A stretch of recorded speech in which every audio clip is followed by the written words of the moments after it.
You know, a lot of guys out there like a girl with a little bit of an edge. Okay. I happen to be one of those dudes, and that's why I'm surprised that Amy, who's on the phone for a second date update today, isn't getting a call back. She did exactly what I like, and she called her date an a-hole on their first date, and I'm so surprised that he's not getting back to her. That's really weird, Amy. Did you say it in anger too? It was angry, Oh, unfortunately. So you angrily called your date an a-hole. What? What happened? I'm glad you want to call him back. Jeez. How does that work? What happened? Well, okay, so I met this guy. His name was Trevor, not Treasure. I would hope his name was Treasure. I've never met a guy named Treasure, but I want to. Freudian slip. All right. So his name was Trevor. Trevor, right. And I met him online, and I thought he was really cute. And, you know, he said he liked to work out, and he said he loves food. And then that's kind of what prompted me to start talking to him, and we were talking about what the kind of food we love. And he was like, there can't be one person in this entire world who doesn't like a grilled cheese sandwich. And I was like, oh my God, I feel the same way. Yeah. And that's when you got into it. That's when you said, screw you, you a-hole. I love grilled cheese more. No. This was over the app, you know, just like back and forth. And then we started texting, and we were like sending pictures of grilled cheeses to each other. And I was saying, like, I make like the best grilled cheese. Like, it's my favorite food. I've got this great recipe. And I was like, you should come over and I'll make it for you. Are you really are you really that passionate about grilled cheese, or were you just using this as a cute ploy back and forth? No, I really love it. Seriously, it's like my favorite food. I order it anytime a restaurant has it. I'm like a grilled cheese aficionado. See, I always feel like it's a ripoff. Like, grilled cheese so cheap to make, overcharged on the menu. Yeah, It's usually overcharged. I'll give you that. But, you know, when you got all those different kinds of cheeses in it with the sourdough bread, Yeah. I'm into it. I'm kind of getting hungry now. I know, she sounds more into the grilled cheese than their date. So did he come over and... Well, yeah, so this is how I ended up yelling at him. I was making the sandwiches, and we were having a couple of drinks, and we were talking, and I was multitasking, and I went over to talk with him, and, you know, I was nervous, and I smelled something burning, and I realized, crap, I burnt the sandwiches, and I felt like such an idiot. Yeah. I felt like such an idiot. After all that talk? I mean, and after, saying that you're an artist, obviously you're not. Yeah, I talked all this big talk, and, like, you know, here I am screwing it up. And then he came over, and he was like, oh, I'm so sorry. Here, what if you did it this way? What if you did it that way? And I did not like that. Like, I was like, why is this guy trying to tell me what to do? And so I freaked out. I, like, slammed down the pan. I went over to my room, and I yelled out, I can do it myself, a-hole, and I slammed the door in his face. So it was more than just calling him an a-hole. You literally had a freak out and ran to your room. Yeah.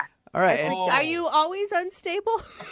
No. Or just in that moment? I mean, I've had moments No, like it was that, but just, not... You know, ladies, you know when it's that time of the month, what happened. You know, you get a little bit more emotional, and, you know, it wasn't great timing to have a guy over probably, and like I had a day anyway, like that morning was hard, so I just emotionally wasn't, so it wasn't the best first date. all right, so you did not plan accordingly. No, I did it, but you know, I spent a couple minutes in my room, like was like, oh, that was so stupid.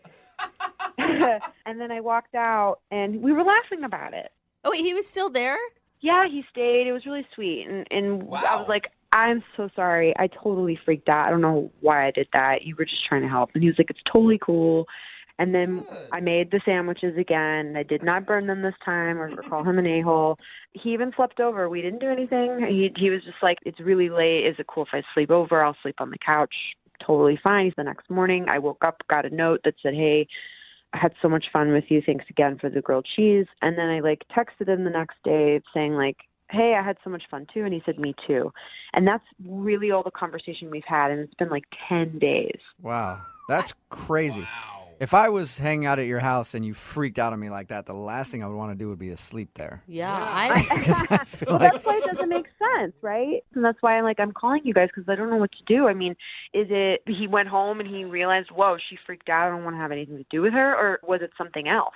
Was there any moments of intimacy, or did it just feel like you were hanging out as friends the whole time? We kissed right before he went to sleep. We had like one kiss, you know, nothing crazy. Okay. And it was nice, and it felt like we left on a good note. Okay. But I don't know. I'm confused. The real question was how was your grilled cheese? Did it actually hold up?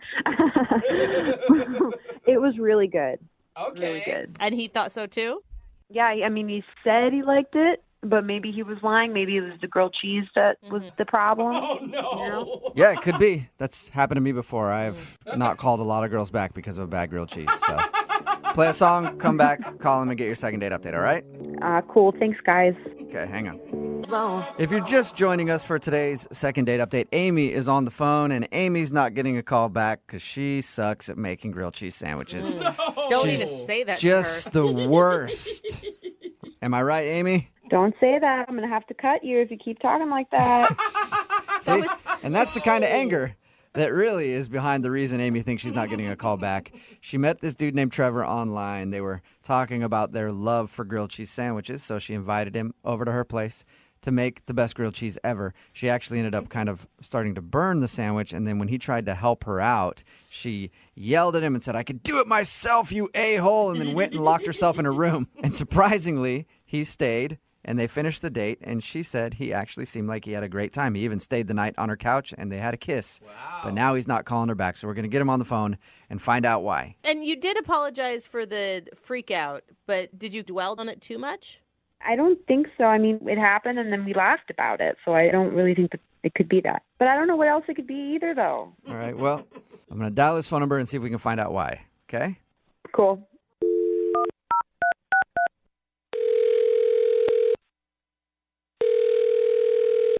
Hello?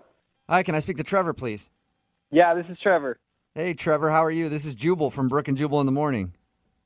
Okay. Okay. Hi, back? Have you ever heard of Brooke and Jubal in the morning before? Yeah, I think. Okay, what do you think it is then? It's a vote of confidence. You guys are like a radio show, right? Yes. A thing. And have you ever really listened? No, not really. I know the name, though. Okay, cool. Well, that's a start.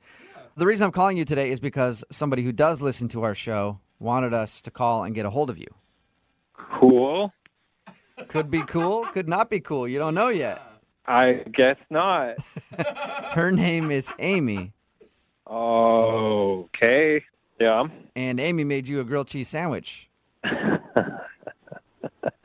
Yes, she did. She told you about that? Yeah, she did tell us all about that. We do a segment on our show called the Second Date Update. So Amy wants to know why you're not calling her back after your date. It's not that I'm not calling. This is not real. I don't want to, like... It's not that I'm not calling her back, but I'm not calling her back. Yeah. I'm not calling... No, it's just, I don't want to talk about that kind of thing. We had a nice time. It's just one of those things. Amy's the one that wants to know. I mean, we're asking on her behalf. She said she'd be willing to hear whatever it is. I don't really know how much you guys already know. Like, how much do you guys know? Well, we know that you bonded over grilled cheese sandwiches, and you went to her house and she made you grilled cheese, but at one point she kind of burned it and then yelled at you and stormed off to her room, and somehow you stuck around.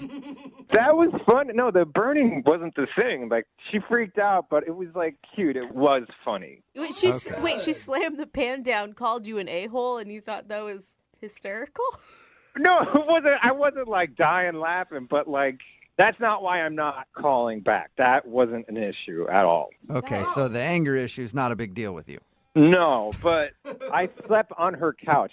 We didn't share a bed, so I'm not saying that at all. Okay. But before, like, she went to her room and I was on the couch, she had some pictures on the wall, like photographs, like professionally done ones that people get.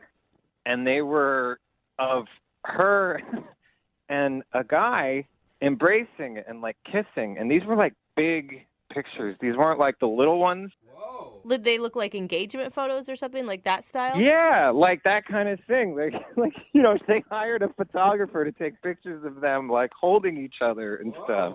So I was just like, what are those? And what'd she say? She went, "Oh, that's my ex-fiance." Whoa! And I was just like, oh, that's weird. If she's not currently with her fiance, then it's pretty strange to have engagement photos of herself Like on the... three of them, though, hanging up, and they were big photos. I can't stress that enough. Like, they were. And you would think that if you're having a first date with a guy, that would be, I don't know, something on the agenda to take down before he comes to your house. Yeah, but I was willing, I guess, kind of to laugh it off because I am going to sleep there. I don't want it to be, like, super crazy weird. Yeah. And she goes, yeah, we're still really good friends. So right there, I'm like, all right, cool, I guess. And then, Okay. and then she says, I told him I would keep them up until I found someone that I could replace them with. Whoa. Oh, no. And I All was right. just like, oh, cool. And That's awesome. How Yeah, great yeah. for you. but like I'm sleeping on her couch. I'm not going to have like the greatest night's sleep. So I would like wake up and then just be looking at her and this, ex-fiance like kissing and holding each other. And when you were looking at it, Weird. you weren't thinking, I hope that's me one day? No, I wasn't. I was thinking I need to sleep off the few drinks that I had and get out of here Yeah. like really fast. Oh, Well, man. Guys, I don't like how this is going. I'm not into this. What's going on? Oh, Trevor, that's Amy. She's actually on the other line listening and wants to talk to you. Yeah, I've been listening Oh. to the whole thing. I've Hey. been listening to the whole thing. Hi, it's nice to hear from you after 10 days. It's nice to hear from you too after 10 days. I am like so disgusted right now. I cannot believe that that's the reason that you're like not calling me or talking to me, because it's a perfectly good reason. What? You have pictures of you and your ex-fiance hanging in So your what? place. How could you I have a invited you- relationship? Listen, I invited you into my home, and it's my space, and you asked, What? and I just met you. It was the first time I ever met you. You know, why? This guy is my best friend, okay? And yeah, we're broken up now, but he's a part of my life, and he's a part of my history, and I talk to him every day, and he's my best friend, and I care for him, and I don't know why you're reacting like this. I don't think it's strange, you know? Wouldn't you have pictures of you and your best friend? So what? We're kissing in the photos. Amy, I think really? that's the point, Amy. Yeah. It's not I the would point. never I have don't pictures of me and another girl kissing if I had anyone I was kind of romantically interested in coming Dude, to my I home. met you for the first time. This is the first time I ever met you. I invited you to my house. And the only reason I invited you over is because we were talking about cooking and I wanted to cook you something. I'm not going to sit here and redecorate my house for some guy that, you know, I might not ever see again, which, by the way, I'm not going to because it's been 10 days since we spoke. All right, whoa. You need to slow down. This sounds way crazier than I already imagined. You sound Crazy? like you... Crazy? You think I'm crazy? Well, you know what? You sound jealous, and a real man doesn't get jealous of other guys. Get over it. I don't even know if that's Amy. necessarily jealousy. It's just, I kind of don't want to I'm see not jealous. I'm You know what? creeped out. Amy, can't you see that maybe it's a red flag that you're not quite over your past engagement, that you haven't taken the photos down? Sure, fine. It's a red flag to some stranger who doesn't even know me, but I'm explaining to all of you people that he is my best friend and I care for him, and why should I take down photos for some guy I met online? But Why would I do that? I have pictures of my best friend in my house, and none of them are me and that person embracing. Oh, well, I feel really sorry for you because all of you apparently have a problem with intimacy. Oh. No, I do have a problem with intimacy. And I'm willing to admit that. But it is strange to have a picture of your ex-fiance I don't on think your so. wall. You don't think so at all? He's my best friend. He's Okay, my but, best then why don't you why- put some other pictures of you guys as best friends up and not the romantic ones? Listen, I wake up every morning and I look at those photos and I set an affirmation for the day and I say, I am going to find a best friend just like that. It's my motivation and it's what gets me through the day, okay? Whoa. Okay, instead of all that, why don't you just try some, like, orange juice and light exercise? I don't think that's funny and I don't appreciate your sarcastic tone, Trevor. I spent a lot of money on those damn photos. Why would I switch them out with some piece of crap? Because you're not engaged anymore, Amy. What are you, my therapist? Are you guys like my therapist now? Is that why I called into a radio show to get therapy? That's not why I called in. And I am so upset that these are the results that I'm getting from this. Guys, do you still need me on this one, or can I bounce? Actually, You don't. No, we I need him Yeah. real quick. Trevor, would you like to go on a second date with Amy? We will pay for it. No.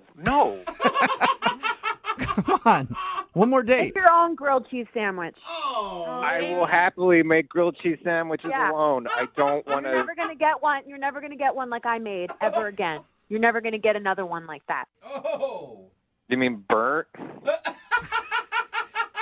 You are such an ass. Don't say anything about my fucking grilled cheeses, okay? Because you'll never get anything like that ever again. Oh, man. I'm sorry, Trevor. Oh, my God. It does sound like she hung up, too. Dude, what was that? Are you serious? He is an insane person. Oh, my God. I feel like you should have seen that coming after that whole burned grilled cheese incident. I'm just happy I'm alive right now. I'm lucky I got out of there alive. Brooke and Jubal in the morning. Text in at 78592 says, I definitely am scared of that woman, but I do want to try her grilled cheese.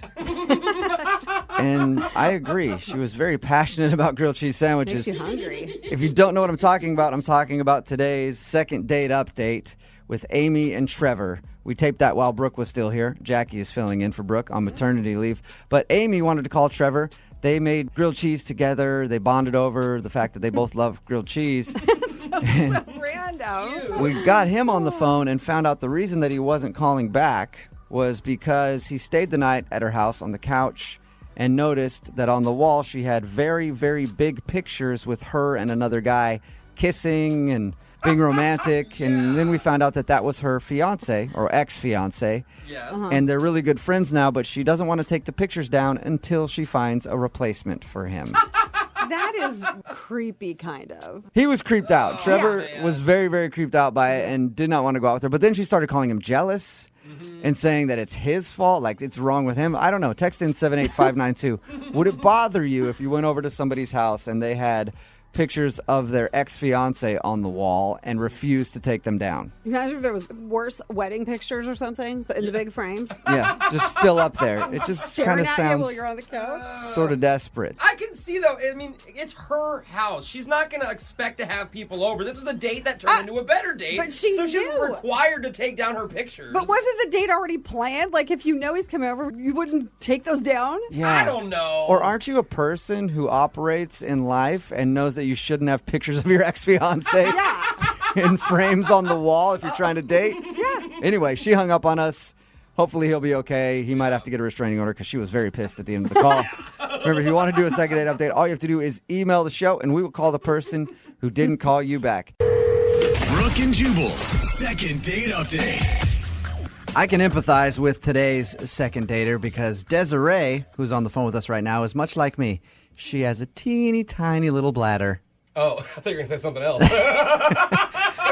Isn't that right, Desiree?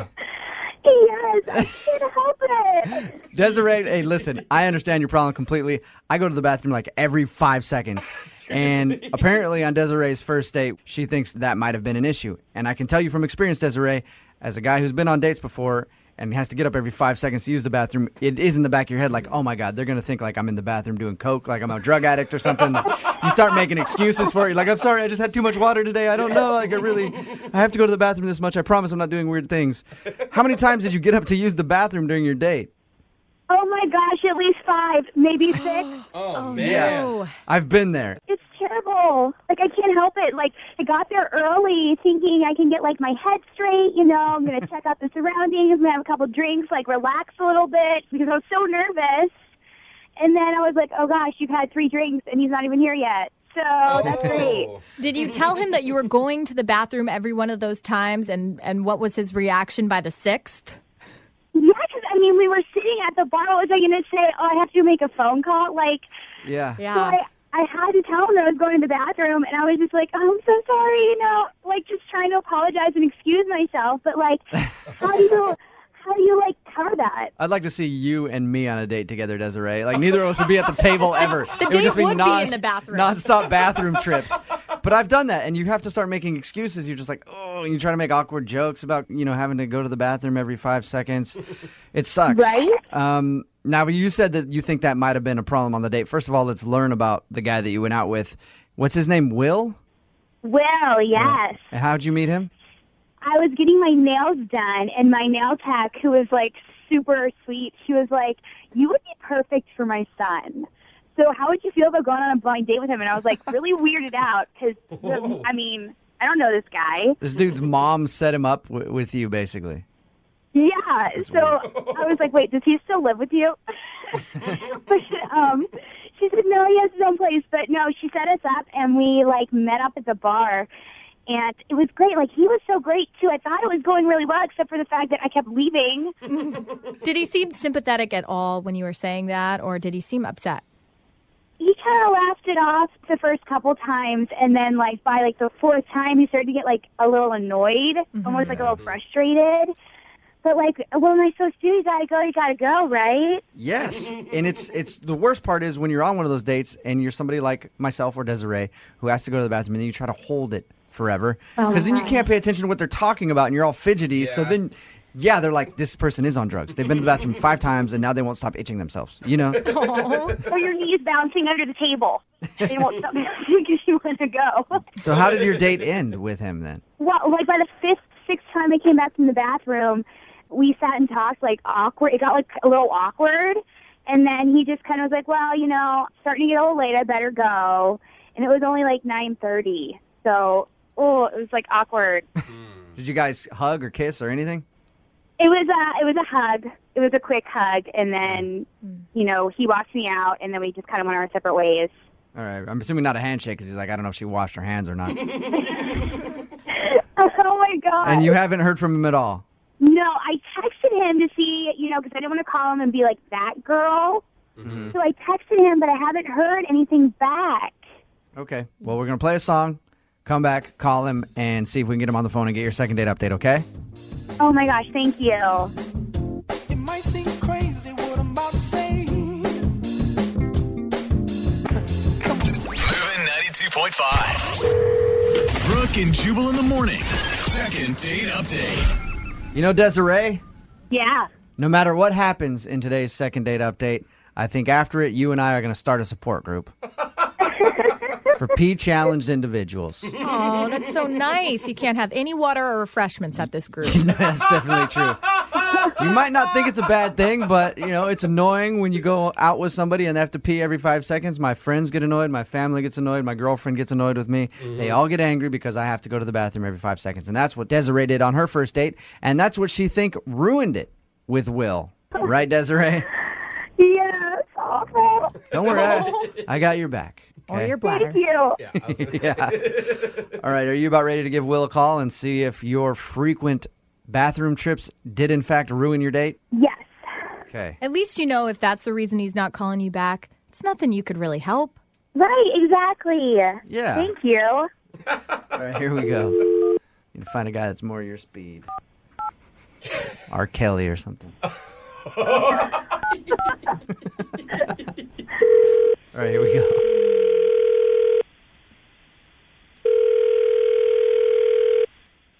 Hello? Hey, can I speak to Will? This is Will. Hey, Will, how are you? This is Jubal from Brooke and Jubal in the morning. I'm moving 92.5. I'm good. What's up, man? Well, I mean, what? Will, are you familiar with our show? Yeah, I'm curious why you're calling me. I'm calling you because somebody emailed us to do a second date update on you. Yeah. Okay. That person's name is Desiree. Okay. Do you remember your date with Desiree? Yes. She thinks that her frequent urination kind of was off-putting to you, and that's why you don't want to give her a call back. Is that what screwed up your date with Desiree? That was definitely annoying. Was that it, though? I mean, let's say yes, and just leave it at that. Oh, come on, man. Yeah, you can't do no. that to us. We can't not leave it it. at that because there's obviously more to it. Yeah. I don't know. I mean, I don't want to say anything on the radio. Yeah, but Will, she's the one that emailed us and is taking the risk of something being said about her. So if you think it's going to embarrass her, then it's kind of her fault. Plus, she already put it out there that she has to pee every 3 seconds. Yeah, it can't be more embarrassing than that. Well, I mean, I guess you're right, but I don't really want to speak ill of her. What didn't you like about her? She was was off in the bathroom. I don't know if it was the 4th or the 7th or whatever time it was. Yeah. I was sitting alone at the table, and I adjusted her drink, and I knocked her purse off the table by accident. Okay. And, I picked it up and put it back on the table, and when I put it on the table, it started vibrating. What started vibrating? The purse. Okay, well, that could be a phone. Yeah. Is it what I think it is? Why did it start vibrating? Well, I mean, I thought it was a cell phone for a second, and then it just kept going. So I looked in there just to figure out what was going on, and it wasn't a cell phone. Let's just leave it at that. I just want to see him sitting at the dinner table holding that thing in his hand trying to turn it off. It's not No, a I pen. didn't hold it. I reached in there. I mean, I've seen that thing before. Are you sure that's what it was? Like, you think she's just carrying that around in her purse wherever she goes in case something pops off? Woman to woman, that I would don't- be weird. I don't really know why. I mean, I feel bad for her. I don't even know why it was in there. You're positive it couldn't be like. I feel like there's a lot of weird electronic products, That you know, could like those vibrate, back yeah. rubbers or what, there's like all weird things. Yeah. Could it be one of those? This was not for rubbing backs. Okay. Well, you and I are very opposite. Had I found that in someone's purse, I'd be like, yes, thank you. This is amazing. Well, this thing was gigantic. And Oh, my God. That's more what it was. You were scared. You had to. Stop. Oh my gosh, stop. Oh my God. Will, Desiree's actually on the other line right now. You know that. She's listening. Whoa, oh my God. I can't believe you would say that. Seriously, who goes into a girl's purse? It fell over. No, but you don't need to, why didn't you just, ignore it? it was unignorable. It's not like it has that many settings. You know what? I don't really want to get into it. I'm sorry that you had to hear that. I mean, you're a nice girl, and your private life is your own. I'm fully. I think you should, by all means, do what you like. You know, I just didn't know what to say. Oh my God. Desiree, is what he says true? Are you packing? I mean, I guess you can't, cover it up now, but, listen, it was a prank for a friend of mine, all right? She was like, you should take it, it'd be really funny, that kind of thing, you know? I don't believe her. Yeah. Seriously. You don't ever do things like that? You think it's funny with your friends, and then you just, do it? Yeah. Nope. No, not friends that I want to keep. I keep one of those on me all the time, but for the right reasons. So, Whoa! Oh, gross. hey, Oh my Will, God. do you believe her? Do you believe her that was all a prank? Hey, man, whatever. I don't really care. I mean, Well, okay. Well, is it that big a deal to you that she has alone time or whatever she does with it? But it wasn't because of that. It was a prank. It was a prank. I don't know. You guys are painting the worst picture of me right now. Okay, it really wasn't mine. What do I have to do to convince you guys that it was not mine? Desiree, if it wasn't, did one of your friends throw it in your purse right before you walked in the restaurant? Don't you think that's something you might want to put in your car before you go in? You forget these things, you know? No, not really. I think I'd remember. I kind of wish you would just own it and be like, yeah, it was me. I brought it. I tell you one thing. I will never forget that thing. It really, really wasn't mine. Okay, Desiree. Sure. It was just stupid. It was just being silly. Hey, Will, would you like to go out on a second date with Desiree? I will pay for it.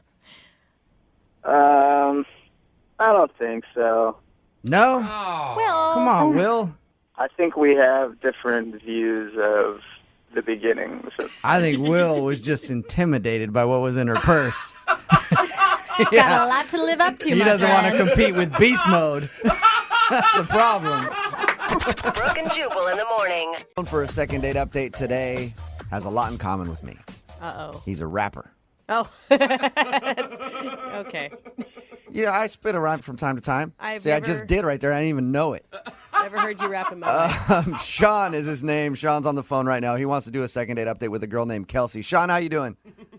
I'm all right. So you're a rapper and you met this girl at one of your shows?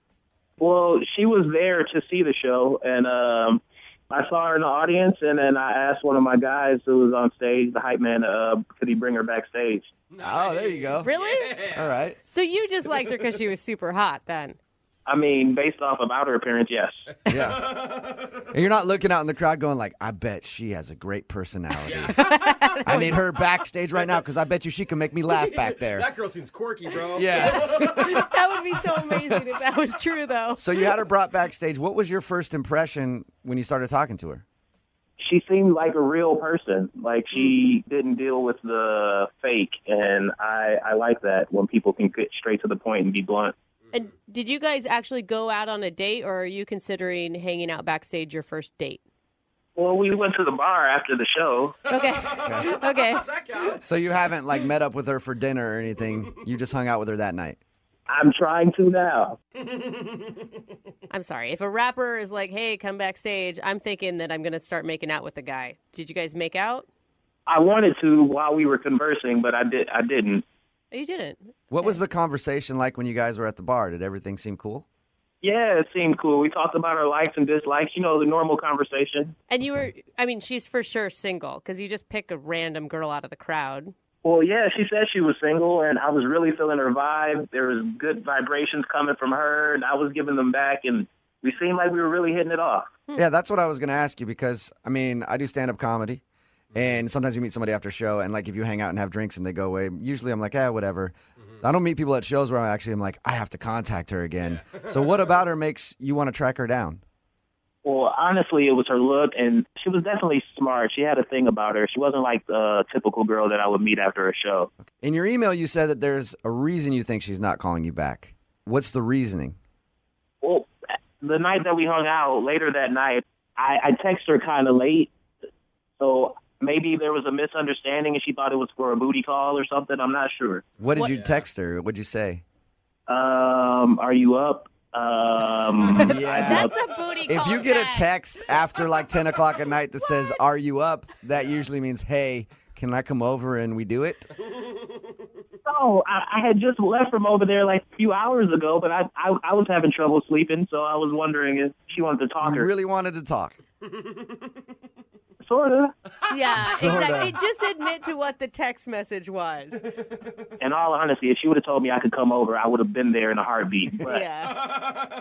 I was just trying to talk. Like, I enjoyed her company, and I liked how she conversed. So you're actually looking for, you could see a relationship with this girl. It's a possibility because, again, we only hung out once, but I like to get to know her better. So the reason you think she's not calling you back is because you think she thinks you were trying to do a booty call. I hope that's not it, but yes. That's exactly what I would have thought. Have you tried to send her any texts other than that one? Unfortunately, yes. Okay. Oh, no. And what did those say, and how many? Maybe like 3 or 4 other ones, Ooh. but she doesn't respond, so. Are you only texting her late at night after your shows? Sometimes before I went on stage, there was one text said, hey, I'm about to go on. All right. Switch it How up do you a even little. respond to that? Like, good job. All right, well, we're going to play a song, come back, call her, and get your second date update, all right? Thanks, I really appreciate it. All right. Moving 92.5. Brooke and Jubal in the mornings. Second date update. Yeah. Oh my gosh. It's time for your second date update. Sean went out with a girl named Kelsey. I don't know what rhymes with Kelsey at all. Chelsea? Chelsea could. So Kelsey is not Chelsea. And they went out. You see what I mean? I was talking about earlier how I'm a rapper too. Yeah. Filthy, bro. Bars. Yeah, man. Oh, man. Bars for days. It's time for your second date update. If you don't understand why I was doing that, Sean is on the phone, and Sean is a rapper. He actually met the girl that he wants us to call today at one of his shows. He was on stage performing, saw her, liked her, sent one of his guys to go grab her and bring her backstage. They talked for a while, even had drinks at the bar, but now she's not texting or calling him back. He's texted her a few times. He thinks the reason that she's not getting back is because later that night, after he dropped her off, he sent her a text saying, "Are you up?" which is international code for, hey, I want a booty call. And so he's thinking that maybe she thinks that's all he's about. Sean, are you about ready to give her a call? Yes, please. Do you have like something prepared that's sweet to say to her to prove that you're really interested? No, but I can. Okay, think about something. Yeah, you might want to think about it while we're talking to her. I'm going to dial her phone number right now, get her on the phone, and see why she's not calling you back, okay? Thank you. Yep, here we go.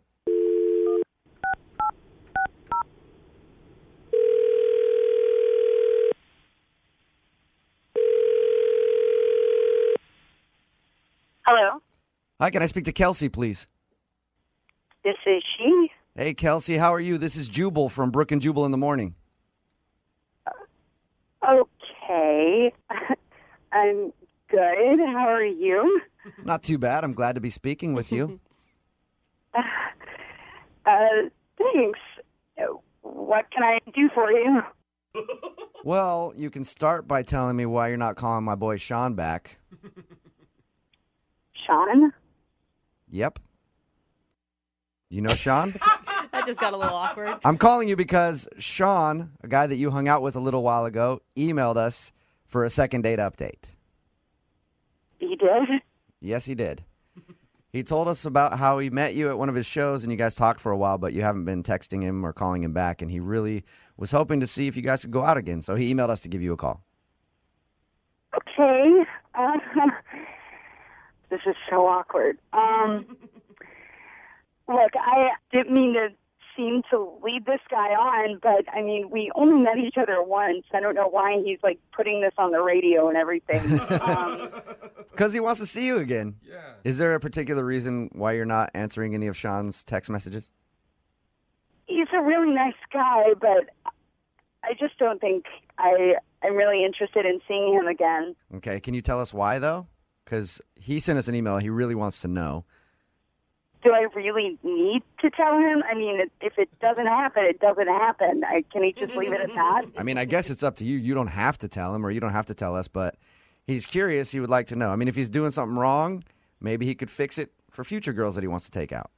Well, he's not doing anything wrong. It just didn't work out. So he didn't do anything wrong, so why not see him again? Actually, I don't want to see him again because I'm seeing somebody else right now, and, you know, it's kind of going well, and I want to keep it that way. Oh, so you had a boyfriend or you were dating somebody? No, I was single when I met him. I just met another guy at the concert, and that's been going really well for me, and Okay, so you met some other dude at the concert. Well, actually, before I met Sean, I had drinks with somebody else, and this guy and I hit it off a lot better than Sean and I did, so...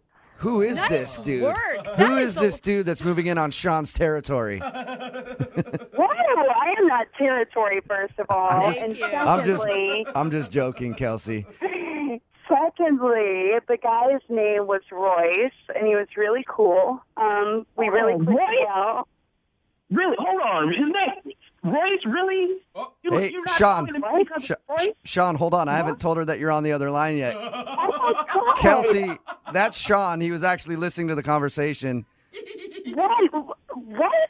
Like, I know Royce. He's a sleaze bag. You're not talking to me because of Royce? What? Really? Wow. What's going on right Okay. now? Oh, my gosh. Yeah, Kelsey, that's how these things work. We kind of find out the reason that you're not calling somebody back and they listen on the other line. Who is Royce? Yeah, what's his... Royce is the hype guy who went and grabbed her for me.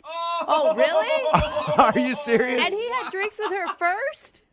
Clearly, this is ridiculous. Oh, my God. So your boy who you're like, hey, go grab that girl. He grabbed her He for did sure. grab her, I guess. I can't believe this happened. Kelsey, really? Well, yeah, I mean, I'm sorry. I didn't mean to hurt your feelings, but, you know, we got along really well. You do realize it's my hype man, right? Okay. I don't see why that would affect how I feel about him. I mean, we've been getting along really well. He's a really cool guy. Sean, have you actually talked to Royce about Kelsey not calling you back and everything, too?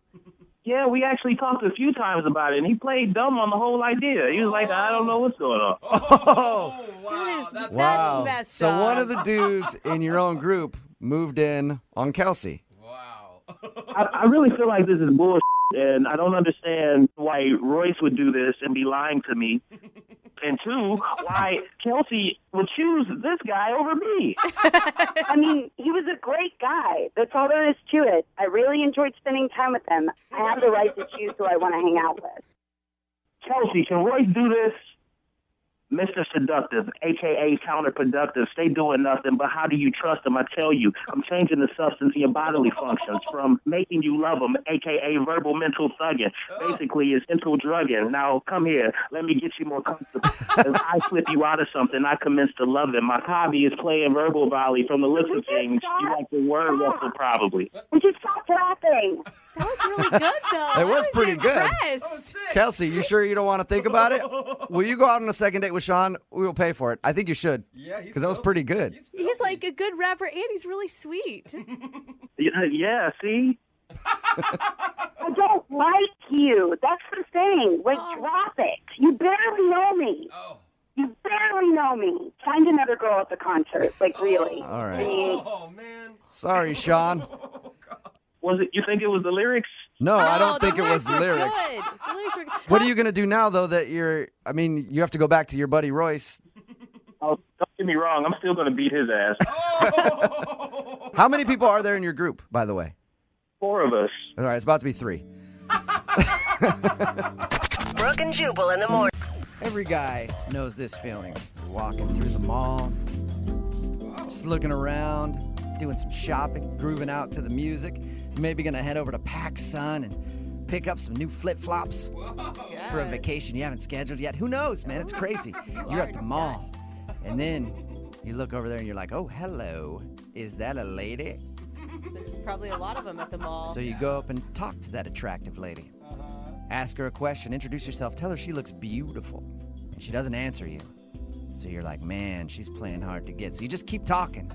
And you keep talking. And then all of a sudden, security comes and grabs you and takes you out of the store for harassing a mannequin. Oh. It happens to me on a lot of occasions. But apparently, in today's second date update, Kendra is on the phone. A guy came up and approached her in the mall, and Kendra is not a mannequin. Well, that's good. She is a real-life female woman. Because this call would be really awkward if she was. What's up, Kendra? Hi, yes, it's true. I'm not a mannequin. Nice. Yeah. So your email said that you met the dude you want to call today at the mall. Yeah. That's impressive. That is like old school style at the mall. Yeah, no online dating. Yeah. So I actually work at the mall. I work at a department store in the perfume section. Oh, okay. Yeah. Wait, how are you meeting men in the perfume section? Well, it's sort of like a combination of perfumes and colognes. They're in the same area. So Oh, okay. I was going to say, if he's buying perfume, do not believe him that it's for his mother. Yeah. No, he came up to me and was asking me about like which cologne he should buy and what I'd recommend. And so I was giving him my thoughts on a few different ones. And he was like, well, what's your favorite one? And Oh, that's a line right there. That is. Yeah, oh yeah. Anytime that I've ever hit on a woman at the mall, that's always what I do. Like, well, what shirt do you like best? Like, Oh my God. do you like the way these fit more? I would just take that as a sign of an indecisive person. No. I had no idea. There's usually an ulterior motive, but they usually never pick up on it. They're like, well, I like that one, but honestly, that one shows a little bit of your love handle, so for your body frame, I wouldn't wear it. And they're like, all right. So he asked you what your favorite one is. yeah, and I told him, and then he's like, great, I'll take that one. So after I ring him up, he was like, so I was wondering, if I wear this, will you go out with me? Oh, that's kind of cute. All right. Yeah. That's a good line. And that's when you called mall security. No, I mean, I thought it was really cute. And also it's like the fact that he bought it and then asked me out. You know, Yeah. it's not like he was saying, well, you know, I'm only going to buy this if you go out with me kind of Yeah. thing. Like he already bought it, which was really cool. It would have been funny if you said no and then he returned it right there. Oh, my God. All right, so you guys agreed to go out. When did you actually have a date? Like a few days after that. Okay. Yeah, we got dinner. And so, yeah, it was really nice. And he wore that cologne and he smelled really good. So, I mean, obviously you're doing a second date update, so you like the guy. Were you pleasantly surprised, though? You'd known him for 2 seconds at your job when you're helping him out buy some cologne, and now you're at dinner with him. I was surprised at like how awesome our chemistry was. We had a really great conversation, and I guess I was really tickled at at how we kind of played with each other. And You got a tickle fight at the restaurant? Gosh, yeah, a little play fight. That's what I heard too, Jubal. Oh, well, no, I mean, not physically tickling, but, like with our words, just like play jokes back and forth kind of thing. Okay, so it was a lighthearted conversation. Yeah. At one point, I had gotten a little worried because he started off saying, like, hey, I know this is just a first date, but I think I need to come clean about something. Whoa. That's not good. Yeah, that that's got usually not a heavy. good sign. Yeah, and I was like, oh, shoot, like, did you just come out of prison? Or, like, Yeah. What is this? Yeah. So he's like, I have to admit something. I actually was not interested in buying cologne. I just wanted to talk to you. Oh, okay. I knew it. It just sounded like a line to me. You're So right, wait, dude. does that mean he had been to the department store before and like kind of stalked you a little bit and seen No, you? I don't think so. I mean, I think it's more like he was, I don't know, passing by. Like sometimes like you're walking, through the entrance to get to another part, and then I guess he just saw me and then decided he wanted to talk to me. That's a compliment, right? Yeah. When he said that to me, it was really, I don't know, flattering because he specifically, played this whole act to get to talk to me and ask me out. Go back to your date. What happened? So the date was going so well that we actually ended up sharing, and for me, like, this is something that's never happened before. We started talking a little bit about our future together. What? Like What the do you two of mean? you, or just in general? Well, okay, so I was talking about my mom, and he was like, "Oh my God, that sounds just like my mom." And then we started sharing things about our moms, and we were like, "Oh my God, they're so similar. Like they would get along so well." And then he was like, Whoa. "Yeah, it'd be kind of cool if you met my mom." What? Wow. Were you like, what was your reaction to that? Well, to be honest, it didn't feel weird. It actually felt natural. Like it just felt comfortable between the two of us. That's the one thing that I could think of was like maybe he got spooked because we were already talking about a future and he already mentioned like meeting his mom. But the thing is, I didn't bring that up. You know what I mean? Like that was his thing. He's the one who brought it up. So He scared himself? Yeah. I don't know. Like, yeah, I guess scared himself. I don't know. So maybe he read the situation differently than you. Like you're like, oh, this feels normal, and to him it might have felt awkward. Yeah, I mean that's the only thing that I can possibly think about. Okay. How did everything end? He walked me back to my car, and like he just kind of stood there, and I thought he was gonna kiss me. So I was trying to be open, ready to receive, but then How does that happen? You just stand there with like your legs and your arms open, Yeah. like kind of like a gingerbread man. Like in case this happens, I want you to know my body language. I'm wide open for it. You sometimes have to be that direct with men. No, I mean, like, I was just, ready for him to make a move, but then he just gave me a really big hug, and then he said, call me. I don't think that's bad, though. I mean, some guys, either maybe he missed his moment, he felt like, or he doesn't kiss on the first date. Not all guys do. Well, I mean, that's what I was thinking at first, but it's been 2 weeks now, and he hasn't responded to any of my texts. I really want this to work out for you. Yeah. Okay. Well, we'll play a song, come back, call him, and get your second date update. All right? Okay. Moving 92.5. Brooke and Jubal in the mornings. Second date update. If you're just joining us for today's second date update, Kendra is on the phone, and today she wants to call a guy named Ryan, who is not calling her back. And she really liked Ryan, mostly because they have the same mom. No, that is Yeah, not true. that's what she said. No, They have the same mom, That's and not so what she she said. really liked him, and they bonded. They went out to dinner and bonded at dinner, talking about their mothers, because she was like, my mom's like this, she's a crazy lady. And he was like, my mom's exactly the same way, she's a crazy lady too. We should totally have our moms meet. And I guess they had a really in-depth conversation about their families and future and all that stuff. But that's the reason she thinks she might not be getting a call back from Ryan, is because maybe he took it the other way and it seemed like a little too much too soon on their first date. Kendra, are you ready to call your kind of brother? I'm ready to call Ryan. Oh, my All right. God. Well, I'm going to dial his phone number right now, see if we can get him on the phone and find out why he doesn't want to see you again, okay? Okay. Gosh, it sounds mean like that. Why he doesn't want to call you back. All right, here we go.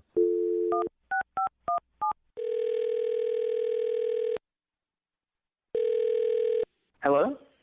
Hi, can I speak to Ryan, please? This is him. Hey, what's up, Ryan? How are you? This is Jubal from Brooke and Jubal in the Morning. It's a radio show? Okay. I don't think I entered to win anything. Is this what this is about? You didn't enter to win anything, no. We do a segment on our show called the Second Date Update. Have you ever heard of that before? No, I haven't. All right. It's where if you go out on a date with somebody and then end up not calling them back after, they email us to see if we can get you on the phone and find out why. That's kind of strange, but... Yeah, and the girl that emailed us about you is named Kendra. Oh. She emailed you? Yeah, she emailed us because she said that she had a really good time with you, but you haven't responded to anything. So she asked us to get you on the phone and see if we could figure out why you don't want to go out with her again. Yeah, I don't really want to talk about it. Wait, so there's a reason? Well, yeah, there's a reason. I mean, I'm not just some kind of ass who blows people off for no reason. Like, if I'd liked her, I would have called her back. Yeah, and that's why she's confused, because she thought you liked her. Oh, I'm sorry, that just wasn't the case. What? I thought you liked her. I mean, the way she described it, it sounds like you were super into her. I mean, I thought I liked her at the start, but by the end of the date, I was definitely questioning that. Wow. So what changed then? I really don't want to talk about it. Isn't this enough? Haven't I told you enough? No, actually, you just have actually piqued our interest more because you said there's a problem, but now we don't know what it is. See, here's the thing. She wants to know. She's been racking her brain. She's been thinking about you nonstop. I really... She sounds like a really nice person. Can you at least just do her the favor? If she really wants to know, you can just tell her that it was when we started talking about our families. She'll know what that means. Honestly, I don't think she will, because when we talked to her, she said that when you guys started talking about your moms and your families, that was when you both perked up and thought everything was even better. No, that's when things really took a turn. That was not. What? She said that you were like, our moms should meet. Yeah, at that point I thought everything was going really well, but then she got a little rude about the family thing. She did a little too far. She like rip on your mom? No. Basically, we were talking about family, and we got talking about the holidays, and she sort of made a joke. She said, well, if things work out between us, you're going to spend the holidays at my place. Oh. And so I tried to joke back, basically saying, oh, well, next year we'll spend it at my place. That like an every other year sort of thing. Yeah, that's actually kind of cute, right? Yeah, it was sort of a cutesy little joke, but all of a sudden she got really serious about it. Whoa. What do you mean she got serious about it? Well, she refused to even acknowledge this joke and was like, well, no, we're spending it at my place every year or nothing at all. And then I was like, no, we can switch off every other year. That's the normal way to do things. So now you're having an argument that people usually have, I don't know, a couple years into a relationship on a first date. Exactly. I mean, she got so defensive about it. She was like, I have a huge family and I never miss Christmas. And so you're going to have to compromise and come to my Christmas every single year. Oh, that's not a compromise. But I kind of get her. Like, one of the reasons I loved my husband and knew it would work out is because his family does solstice. They don't even do Christmas. So I'm like, I own it. Yeah. Well, unfortunately, my family doesn't do a solstice or anything. So I would be missing my family's Christmas to go to her family every year. It was unreasonable. I mean, you don't think that there's maybe a way you could come to a conclusion later on down the road? No, not at all. There's no reasoning with Kendra. Whoa! There's no reasoning with her. She's basically squatting on Christmas and saying, this is my day. It's not yours. It's mine for the rest of time. It was absurd. Taking away Christmas. God, you guys are kind of cute still together to me. Is that bad? Hey, Ryan, I want to let you know that Kendra is actually on the phone listening right now and wants to talk to you. No, she's not. Yes, she is. Kendra, say hi if you're still there. Hi, Ryan. Wow. Oh, my God. Yeah. So what, this whole thing was a setup? Kind of, yeah. Look, Ryan, I told you that Christmas is really important to me. Okay? Yeah, I remember you saying that, and I just thought it was ridiculous. Well, okay. Well, if it's ridiculous, that means that Christmas is not important to you, which means you can spend it at my place. Oh, that's a pretty good point. No, of course Christmas is important to me. That was not even what you were saying on this date, though. You were saying that Christmas was more important to you than it would ever be to me, basically. No, I never said that. I never said that. You're putting words in my mouth. No, that is essentially what you were saying to me, Kendra. No, I told you, I have a big family. I have never missed Christmas once in my life, okay? And this is the only time I get to see some of my relatives, and just because I start dating someone, that doesn't mean that, like, suddenly I'm going to start missing Christmas. You guys have been on one date. What are you doing? You think I don't have a family, too? No, I know you have a family. We talked about this. Your family can come to my place and spend Christmas with my family, but it's going to be at my house. You already know my family lives far away. It's not even easy for them to get together for Christmas with my own family, let alone your family. Okay, well, you know what? Like, I mean, some of them are already coming from different parts of the country, so they might as well just come over here and all be together. And That's like, absurd. Oh my God, what is happening right no, now? it's not absurd. I'm telling you, your family can come to my place. It'll be great. But, like, that's it. Like, we can compromise in that you'll get to see your family, you'll get to have Christmas, but it's going to be at my place. You're being so selfish. It's no wonder that you don't have a boyfriend, okay? Wow. Well, look who's talking, mister. I don't have a girlfriend yet. That's true. You got some common ground there. You guys are both single, at least. I will say, Kendra, I mean, isn't there like a way, like maybe you guys could do Christmas Eve at his place, Christmas morning at your place? There is no compromising on this. I get all of Christmas, including Christmas Eve and Christmas morning and afternoon. You get all the other holidays, like all of them. I don't care, but I have Christmas. Oh, what? I get Arbor Day? What, Flag Day? Like, no one even celebrates those holidays.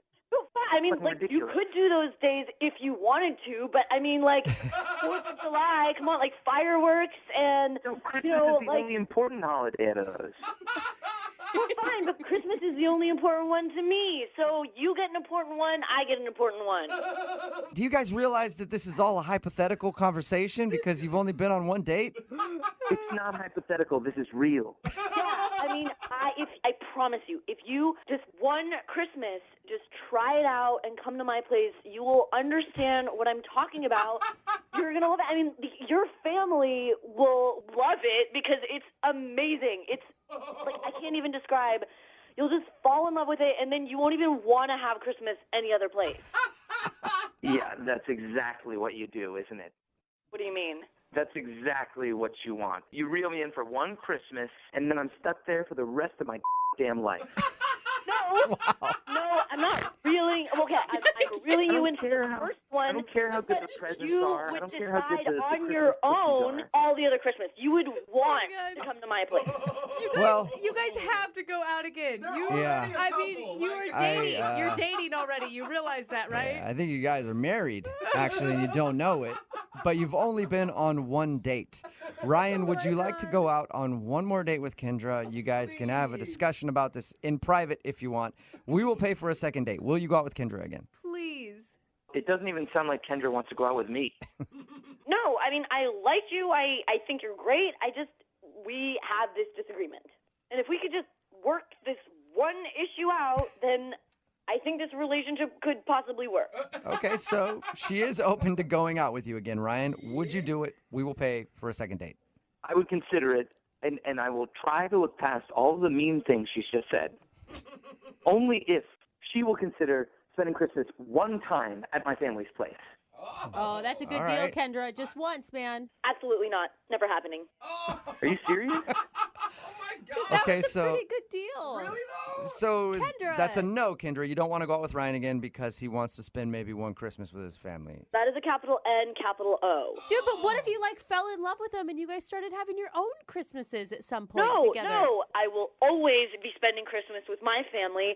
Ryan, you and your stupid family can go have your little Christmas together, but I'm not going on a second date with you. Sorry. Are you kidding me? All right, well, I think that's enough for the second date update. I don't know. I don't know what happened, Me but neither. I think it was a second date update. Yeah, it was I'm not sure. close. I feel like I was listening to a married couple argue, but Kendra, sorry you didn't get a second date, but at least. No, I don't care anymore. Okay. Cool. Well, one thing this second date update has taught me is I'm even more thankful now than ever before that I don't talk to my family very much. It's saving me a lot of arguments. Brooke and Jubal in the morning. You just heard a very contentious second date update from last year with Kendra and Ryan. Yes.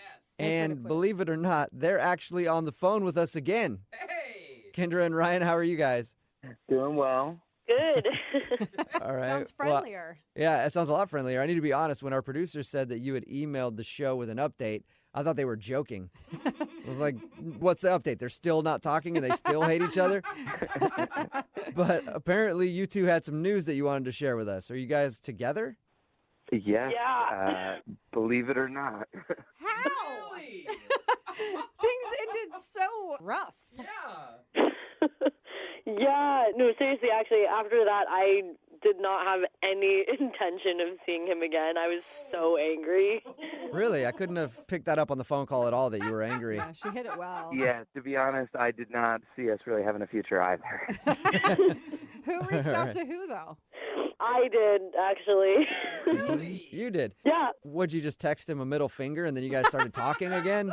Oh, no, so, okay, like, when you guys played it on the radio, a lot of my friends and family heard it, and they gave me a really hard time. They were just like, I don't know what you're doing. You guys have incredible chemistry, and you can't agree on one thing, Christmas. And basically, they're just like, you made a major mistake. And even my grandma was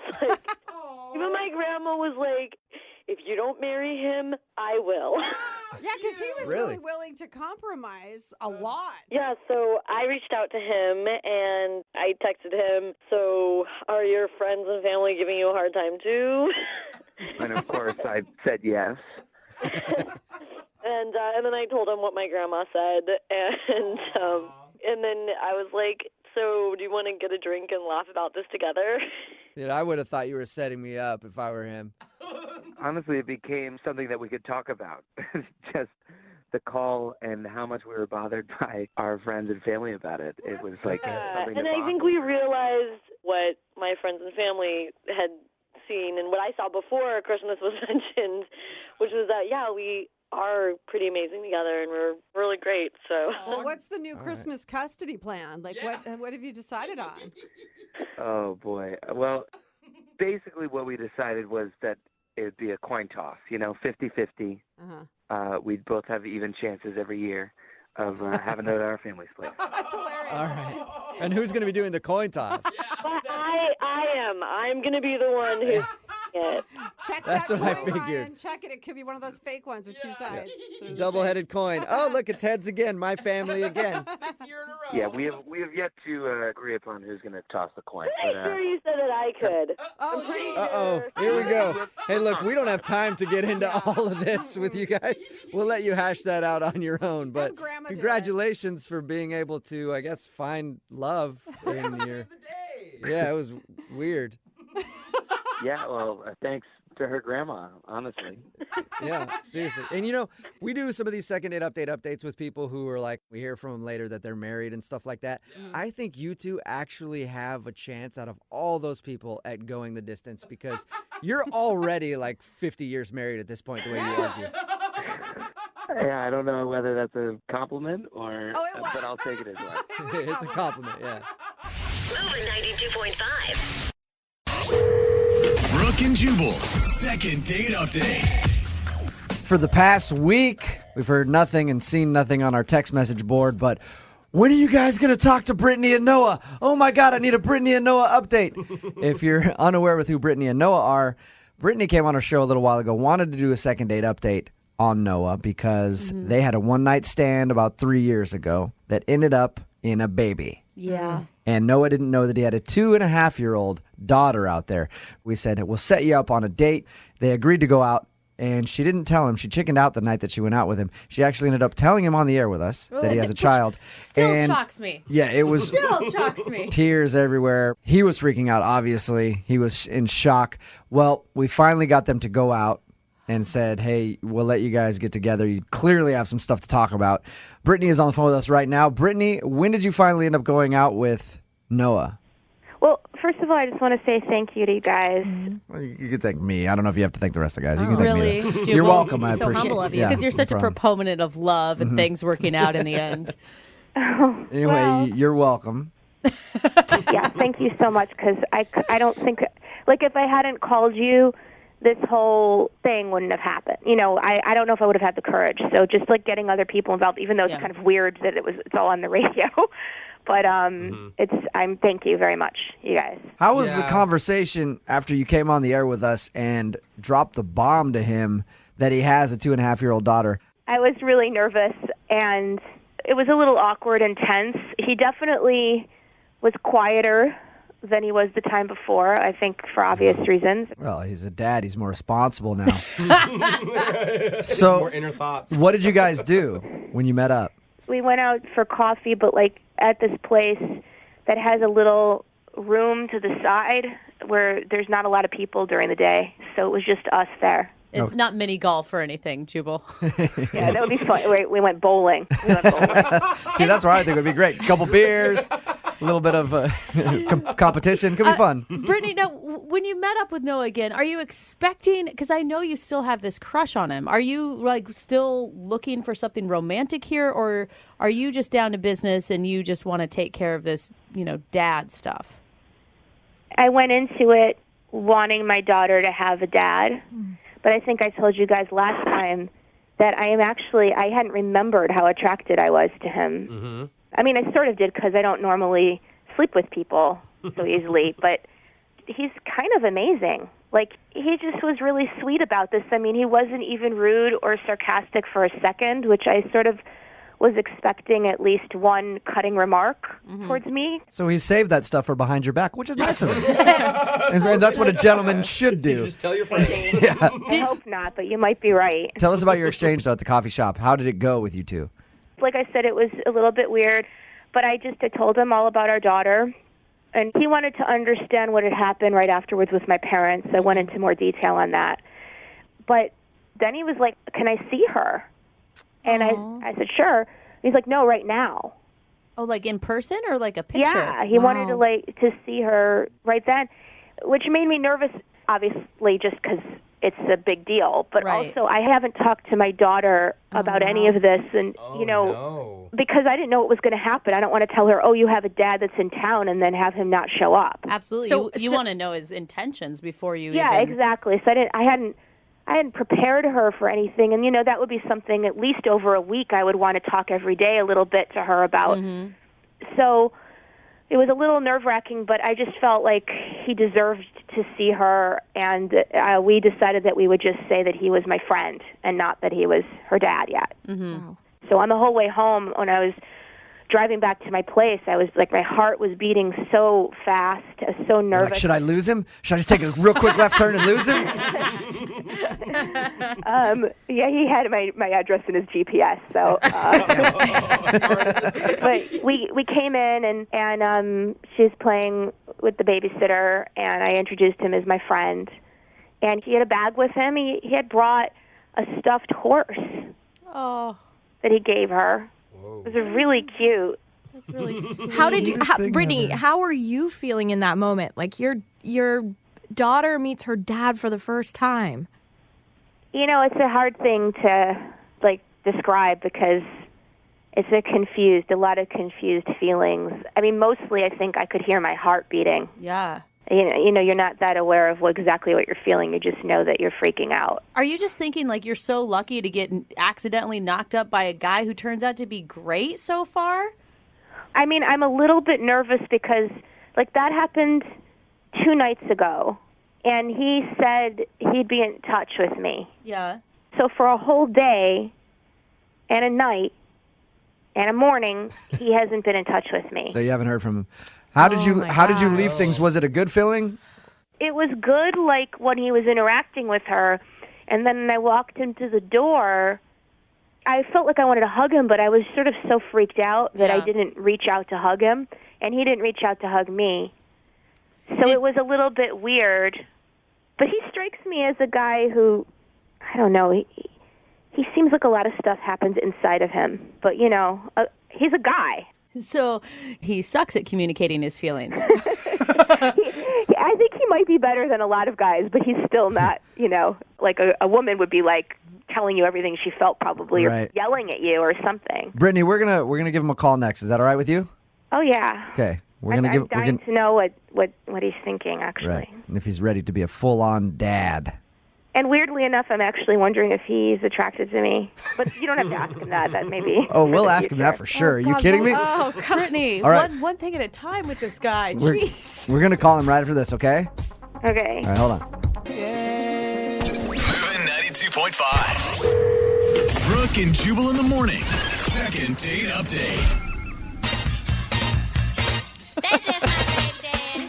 That's my baby daddy. Yeah. If you're just joining us, we just talked to Brittany. If you're unaware who Brittany is the girl that had us call Noah last week and informed him live on the air with us that he is the father of a 2.5-year-old baby girl, which was the spawn of a one-night stand 3 years ago. And we just talked to Brittany about meeting up with him because we sent the two to meet up. They actually got together about 2 days ago, met up for coffee. He ended up going from coffee, meeting his daughter. Yep. They didn't tell the daughter that it was... The first time. On his request, though. On Yeah. his, I mean, he was the one that wanted it. They didn't tell the daughter that he was the father. He just kind of like met her and played with her. Brittany hasn't heard from him in 2 days, so we're going to talk to him right now and see how he feels and how he's processing the whole thing, learning that he has a 2.5-year-old daughter and then actually seeing her for the first time. Brittany, are you ready to talk to Noah? Yeah, I'm nervous, but yeah. And up until this point, Brittany, I mean, it's gone better than expected. Yeah, I mean, listen, when I saw the two of them together, I teared up because it was just like kind of exactly what I was hoping for, that moment, you know? And did it seem like he felt comfortable with her? He did seem comfortable with her. He was more comfortable with her than me, for sure. Okay. All right, well, Producer Boyd has already got Noah on the phone with us. Noah, what's up, man? Hey, how you doing? How's it going, Daddy? Oh, Jubal. Yeah. Just wait That- for the I mean, jokes. come on, dude. Give him a into it. second. Noah, how are you doing? First, how are you? I'm doing okay. How was meeting Brittany for coffee? I mean, I think all of this from the beginning has just been really overwhelming. And Yeah. she just kind of cried like the whole time we were at coffee, and it just was really uncomfortable. And like I wasn't really sure what I was like. I was just trying to get kind of information, and it was really kind of like, I don't know. No, it sounds like you're almost annoyed with Brittany. I mean, I know it's like hard for her. I'm not like angry at her. It's just been really frustrating that sort of like how long it's taken her to tell me, and then like I feel a little bit like it's like why now? You know what I mean? Right. It's been a long time. Yeah. So when you walked into the place and you saw your daughter for the first time, did your heart just drop? Did you get scared? Did you? Yeah. I kind of had this idea in my head of what, like I was like looking at, like anytime I see like a little kid, I guess it's probably like creepy, but I was like looking at kids, like being like, is that like what my daughter's gonna be like? You know? Yeah, totally. You're just stalking parks. That's totally That's a little creepy. understandable. It's a little creepy there, Noah. But then like, yeah, but like when I walked in, she was playing. I mean, I couldn't have prepared myself. She's like beautiful, and I don't know, Aw. just like. Did you instantly love her? You'll find out if you love her once you get to know her. I mean, it come takes a on, while dude. to figure that kind of stuff No, out. I mean, you sound like you're on board for this dad thing. Yeah, I think so. I mean, it's interesting though because I don't know anything about being a dad, so I'm also like sort of scared of that aspect of it. I think most dads don't know anything about being a dad. No, I'm True. No, Yeah. I'm 6 months pregnant, and my husband and I have no idea what we're getting ourselves into. I don't think that that's abnormal. And that is why I wonder why people do this to themselves. So we know that you like the kid and everything else and that you're going to be a dad and all that, but how do you feel about Brittany now that you've had a chance to kind of think about it? I kind of got the feeling when we were at her house that like for Brittany, it's like kind of like her and her daughter together. Yeah, that's what I mean. Romantically, how do you feel? Do you feel like there could be a future there? Here's the thing. When this happened, I reached out to sort of the closest person in my life, and like that's my ex-girlfriend basically. And so we've been kind of talking, and then I went and saw her after I saw her, saw the little girl, and like I don't really know if like we're really getting back together, but we're pretty close, and I think that like Well, so you might be getting back together with your ex. Wow. yeah. Wow. No, you know that Brittany is on the phone with us. Brittany, what do you think about that? I mean, it's understandable. No, I'm sorry if I didn't mean to put pressure on you about being with me. I just was attracted to you. I don't know what to say.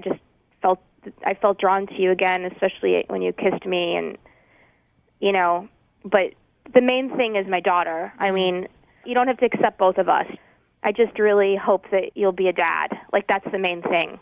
That's what I want too. I think that like my focus is my old relationship and now being this dad. And I just don't think that, like, I can take on so much new stuff out. I mean, that would be ridiculous to ask you for that. I mean, it would only be if you were drawn to it, and this is entirely my fault anyway. I mean, if I were in your position, I wouldn't be interested in me anyway. I would be pissed. So I'm amazed that you're not pissed.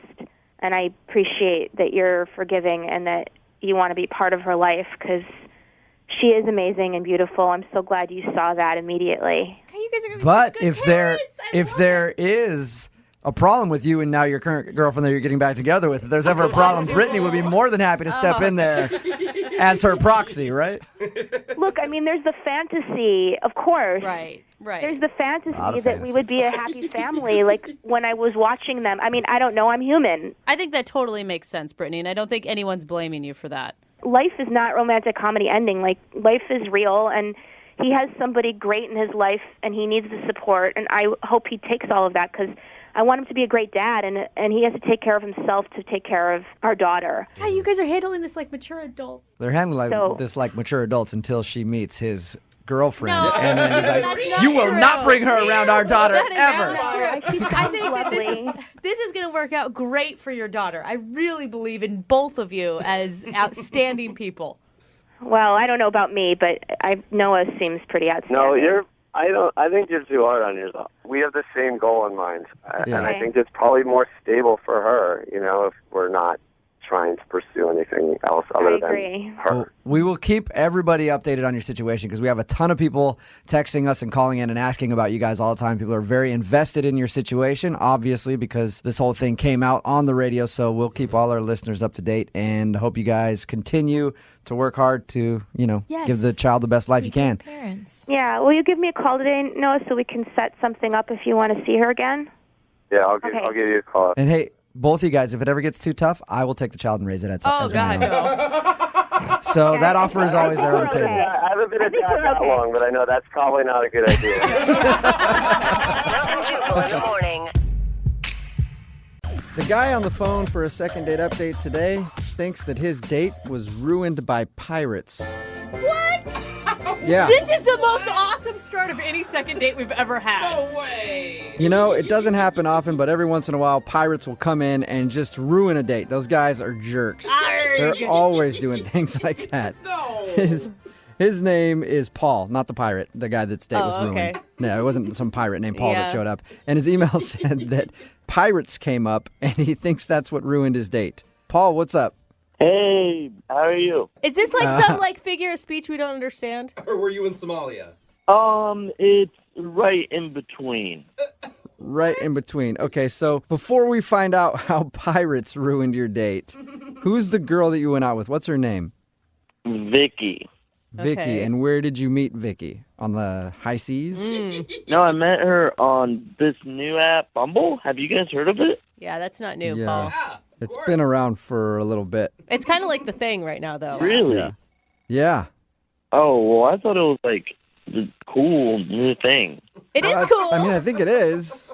It's the kind one of, but it's where- been around for a while. It's the one where the ladies choose the dudes. Okay, yeah, so you guys have heard of it. Yeah. Yeah. Yeah. All right. So your friends Okay. told you to try Bumble, and that's where you met her. Yeah, so we matched on Bumble, chatted a little bit, and thought I would take her out for some drinks, and she said yes. Now, was this Right, your and then- first ever online dating experience? No, I've tried Tinder before, went on a couple unsuccessful dates, and I tried Craigslist one time, and that definitely was the... I don't know why you thought that would work. That's where you could probably find a real-life pirate. It's a good Tell point, us about the Jubal. pirates. What does that mean? You said you think your date was ruined by pirates? Okay, so here's the thing. I took her out to get some drinks, and I know that for me, it takes about 2 to 3 drinks to really loosen up and get good at conversation. Okay. Okay. So first drink, things were still kind of stiff. Second drink, things started to get better. And then by the third drink, I think I may have gone too far. Why? Because for some reason, pirates came up. And Like in conversation, or they sauntered up to your table? conversation. Okay. Okay. And I thought it would be funny to talk in a pirate voice, like, "Our matey, the seven seas be," stuff like that. Well, it's hard. Okay, Paul, to your defense, it's hard not to do that when anyone brings up pirates. We all want to say something about booty and walking the plank and the whole thing. Yeah, it's true. Why do you think that ruined your date? Well, it was fine at first, but I got stuck in the pirate voice for, not exaggerating, 5 to 10 straight minutes. Oh, It that's a sounds lot like of... a condition where you literally just got stuck and couldn't get out of it. Yeah, it really felt like a medical condition. Could you tell that she was like, okay, joke over at a certain point, or did you just keep going and you weren't aware of that? I definitely just kept going, and at this point, she was barely even responding. I mean, I'm sure she was just trying to think of ways to escape the situation. God, you needed help escaping the pirate voice, more like it. You should have slipped her a note that said, "Help me. I've been captured." If I could have, I would have. But that was the problem, was I just kept going. Yeah. So how quickly did your date end after you got a case of the pirates? Well, eventually I was able to get back to my normal voice. I dropped the whole pirate thing and sincerely apologized for going on for too long.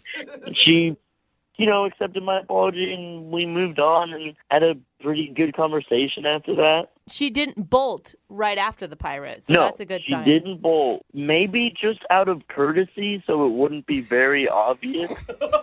So how did everything end with her then? So things were wrapping up, and she said she needed to get out of here, and she said that her friend was coming to pick her up. So I waited, and I didn't want to, try to kiss her in front of her friend and after everything. So Yeah, well, that's not a pirate move. A pirate would have grabbed her right in front of her friend and made out with her. Well, the thing is, I'm not actually a pirate. Oh. If I was, I probably would have definitely gotten a second date. It all makes more sense now that he established that. And you've heard nothing back from her at all? No. Okay. Well, we'll play a song, come back, call her, and get your second date update if you ask for your second date update in a pirate voice. Oh, gosh. Let's hear it, Paul. Give me a second date update, matey. Oh, my God. All right. Well, perfect. We'll do it right after this. Moving 92.5. Brooke and Jubal in the mornings. Second date update. I told myself I wouldn't do it, but fortunately, I can't help it. Arrgh. Welcome back to ye second date update, where Pirate Paul is on the phone. Will he be getting a date or walking the plank? Arrgh. All right, got it out of my system. You know that everyone in the car right now just did the same arg. I know, they did. It's so hard not to. Right in the middle of a second date update, and Paul is on the phone. The reason for the pirate theme is because Paul thinks that his pirate impersonation killed his chances at a second date. He went out with a girl named Vicky, who he met on Bumble. They were hanging out, and then they got on the subject of pirates, and then he started talking like a pirate, and then, to use his words, got stuck in pirate mode and couldn't stop, and went on for like 10 minutes, and he feels like that joke just went way too far, and she might think he's kind of a weirdo. You ready to go, Paul? Ready to call her? Yeah, absolutely. Let's go. And you're sure you can stay away from Pirate Paul, right? I'm trying to stay out of the pirate voice. Okay. Just don't call All right, her a now- wench, okay? Yeah. Well, if I enter pirate mode, who knows what will happen? Yeah. You're not in control at that point. All right. I'm going to dial her phone number right now and see if we can figure out why she's not calling you back, okay? Okay. Okay.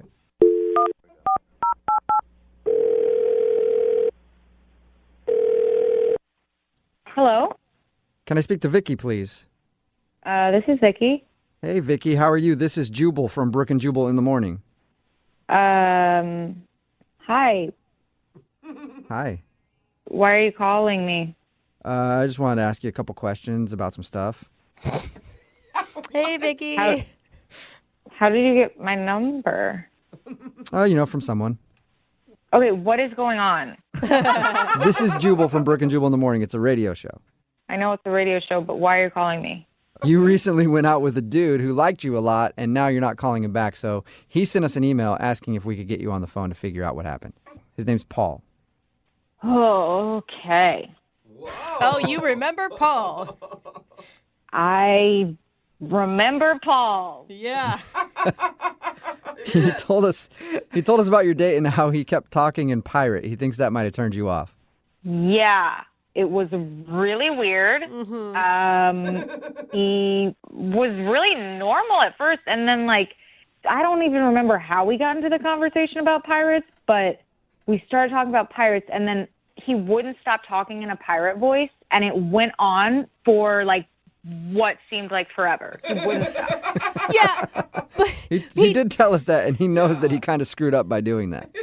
Yeah, I mean, he kept making these jokes. He kept saying, like, something poop deck. Like, he just kept saying poop deck. Yes. I don't know. I guess he thought it was funny, but it was just really weird. Like, it reached the point where it wasn't funny, and then he kept going for a really long time after that. So after Pirate Voice, you weren't attracted to him anymore? I mean, it was cute at first, and then it just got really weird. Yeah. And then he started talking to me about other dates he was going to go on later in the week. Like, what? Like he switched up to like we were friends or something. Wait, hold on. Rewind just a little bit. You said he was talking about dates he was going on later in the week? Yeah, so like we matched on Bumble, and he was talking to me about other people that he matched with, and then was just like casually bringing up like, oh yeah, on Wednesday I'm going to go out with this person. Like, should I bring her flowers? Like, what would you suggest that I do? Dude. That is, I mean, was it a weird attempt to bond with you over both doing the dating app? I'm just trying to figure out why someone would ever bring that up. Yeah, I don't know. I mean, it was really weird. And like, I didn't really know him, so it's not like I was getting like crazy jealous or something because this was our first date, but that just seems like such a weird, kind of really rude thing to do if you're on a date with someone. Yeah. Right. Yeah, that should usually be common sense, but well, we're talking if you're about also going to go talk like a pirate for 10 minutes, you might not understand that's not exactly what you do on a date. That's a good point. That's so weird, though. I mean, if someone did that to me, I would read it as they weren't interested in me and that they were trying to friend zone me. Right, which had he not done the pirate voice, maybe I would have immediately gone to that assumption, but I think I just felt like he didn't understand how dates are supposed to go. I think you are astute. How did you react, by the way, when he was telling you about these other girls? So I told him my opinion on whatever he brought up. Like, yeah, sure, I'm sure she'd like it if you brought her some daisies. I don't know. You gave him solid dating advice. Yeah. I guess, sure. Yeah. I mean, now I'm like, I probably should have just told him off. Well, you know, you can tell him off because he's on the other line listening and wants to talk to you. He's what? He's listening to this conversation and wants to talk to you. Hey, Vicky. Oh, my God. What? Why? What is wrong with you? Why would you do this? I just wanted to see what's up and thought that this would be a funny way to get your attention. Funny way? Hi. Did you think that talking about other girls on our date was going to get my attention? Well, we've only been on one date, so why is it a problem if I brought up other girls? What? No, Paul, no. It's still a date. Why would you? No matter what, it doesn't matter how long, you're still going on a date with somebody. You don't bring up other dates usually. I don't know. It kind of sounds like she's a little bit jealous. What are you talking about, Paul? Have you lost your mind? Dude. It's not like we're exclusive or anything. I'm allowed to see other people, and you should be okay with that. Yeah, Paul, that's fine. That's what dating is. But I feel like it's kind of an unsaid rule that you don't ask the other people you're dating about advice for other dates. Right? It's just a question. No need to be, like, scared of a question. I'm not scared of a question. I don't freaking care if you're dating other people. That's fine, but I don't want to give you advice about it. Like, that just makes me feel like I'm completely not important. I don't know. You know, your tone and everything, you sound a little bit jealous. Paul. I'm not jealous. I just think it's friggin' insane that you would bring up other girls while you're on a date with me. Like, why are you asking me for dating advice? Don't you have friends to help you with that? Like, what? Who would be a better person to ask for dating advice than the person I'm currently on a date with? That's in a weird way, Paul. That's a good point, but no, you're not supposed to do that. No, you're not supposed to do that. Why else would you care? Oh my God. I don't care, Paul. I just don't want to go on any more dates with you because this is not how I want to date somebody. I don't want to give you advice on other people. Well, maybe if you continued dating me, you'd be the only person I went on dates with, and that'd be pretty cool. Oh, work your way up. Really, out of all the girls, I like you the best. Wow, I am so flattered. Thank you. I feel really special. You're welcome. Oh my God. Honestly, Paul, just go have fun with the billion other dates you have this week. I really don't care. It's not a billion. It's 3. Well, still don't get it. Hey, Vicky, would you like to be date number 4 this week and go out with Paul one more time? We'll pay for it. No, 1,000% no. I'll go on a date with myself. Yeah, it's really shocking. Come on, Vicky. We had so much fun. Did we? For maybe the first 3 minutes. And not even to mention the freaking talking like a pirate for 10 minutes like you were frozen there. I was stuck. I couldn't help myself. He was stuck. He was stuck in pirate. Vicky, come on, one more date. You don't blame him. Oh my No. Are you sure you won't go out with me? Yes. No, Paul, I'm not going to go out with you, matey, because you're weird. Come on. Brooke and Jubal in the morning. Text in at 78592. It says, it sounds like the guy in today's second date update has never been out with anybody in his life before. And yeah, it did kind of sound like that. If you missed today's second date update, this dude named Paul wanted to call Vicky. He wasn't sure why he wasn't getting a call back. He thought maybe it was because he slipped into pirate and couldn't get out of it. Apparently, during their first date, he wouldn't stop talking like a pirate and joking around like a pirate the whole time. Which is funny. And we're like, dude, why didn't you just drop it after the first couple times? He's like, I couldn't get out of it. I was stuck in pirate. I've never been stuck in pirate before, but he was. And when we got her on the phone and found out the reason, it's One is because of the pirate, for sure. Yeah. That was weird to her. But then also, he kept talking about all these other dates that he was going on, clearly trying to be like, I got a lot of options. Yeah. And that's not very impressive to go out on a date with somebody and then talk about all the other dates you have lined up. He wanted advice from her. Yeah, But that's terrible. It is kind of sad that he can get lots of date options, and there's normal people, who can't even find one. Yeah, I've had people text that in too. What is going on in this world? So yeah, he's out on the date being like, oh, I got this hot date lined up for Thursday. Yeah. She says that she likes to hike and stuff. Should I go hiking? What do you think I should do with her? Just asking advice. Text in at 78592 says, I just hated the guy because he had the worst pirate voice ever. It did. I agree. It wasn't convincing or good at all. But that's fun. That's a fun part about accents and doing impressions. Yeah, you don't have to be good say at that because you're not good at those. Yeah, you don't have to be good to do an impression. Yeah, you can just, it's fun. So they decided to not go out again, but I'm guessing for Paul it's okay because apparently he's got options just lined up. Hey, he's got dates for days. Yes, is what he it does. sounds like to me. I honestly think, though, that he was making up these other dates. Like, I don't some think guys so. try to impress girls and do stuff like that. I don't think he has a bunch of dates lined up. No, I think that's what internet dating has done to everybody. It's made people have options that probably shouldn't always have that many options. Really, all you have to do is have an okay picture and some interests, and you can find dates online. So he probably did have a lot of dates up. He's probably also not going to be getting a lot of calls back from those dates. They're all first dates. Yeah. I mean, let's be honest. We're not like talking he's got a lot of relationships on the line right now. I'm assuming Paul will be back for more second date updates. Let's hope. Actually, it's only going to be Paul now in second date updates. It's like, another one didn't call me back. I don't know why. We call the Paul updates. Yeah. Johnny Knoxville here. Check out Crimeless, Hillbilly Heist, my new true crime podcast from Smartless Media, Campside Media, and Big Money Players. It's the true story of the almost perfect crime and the Nimrods who almost pulled it off. It was kind of like the perfect storm in a sewer. That was dumb. Do not follow my example.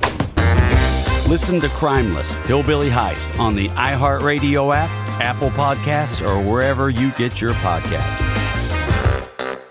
Hey, I'm Cal Penn, and on my new podcast, Here We Go Again, we'll take today's trends and headlines and ask, why does history keep repeating itself?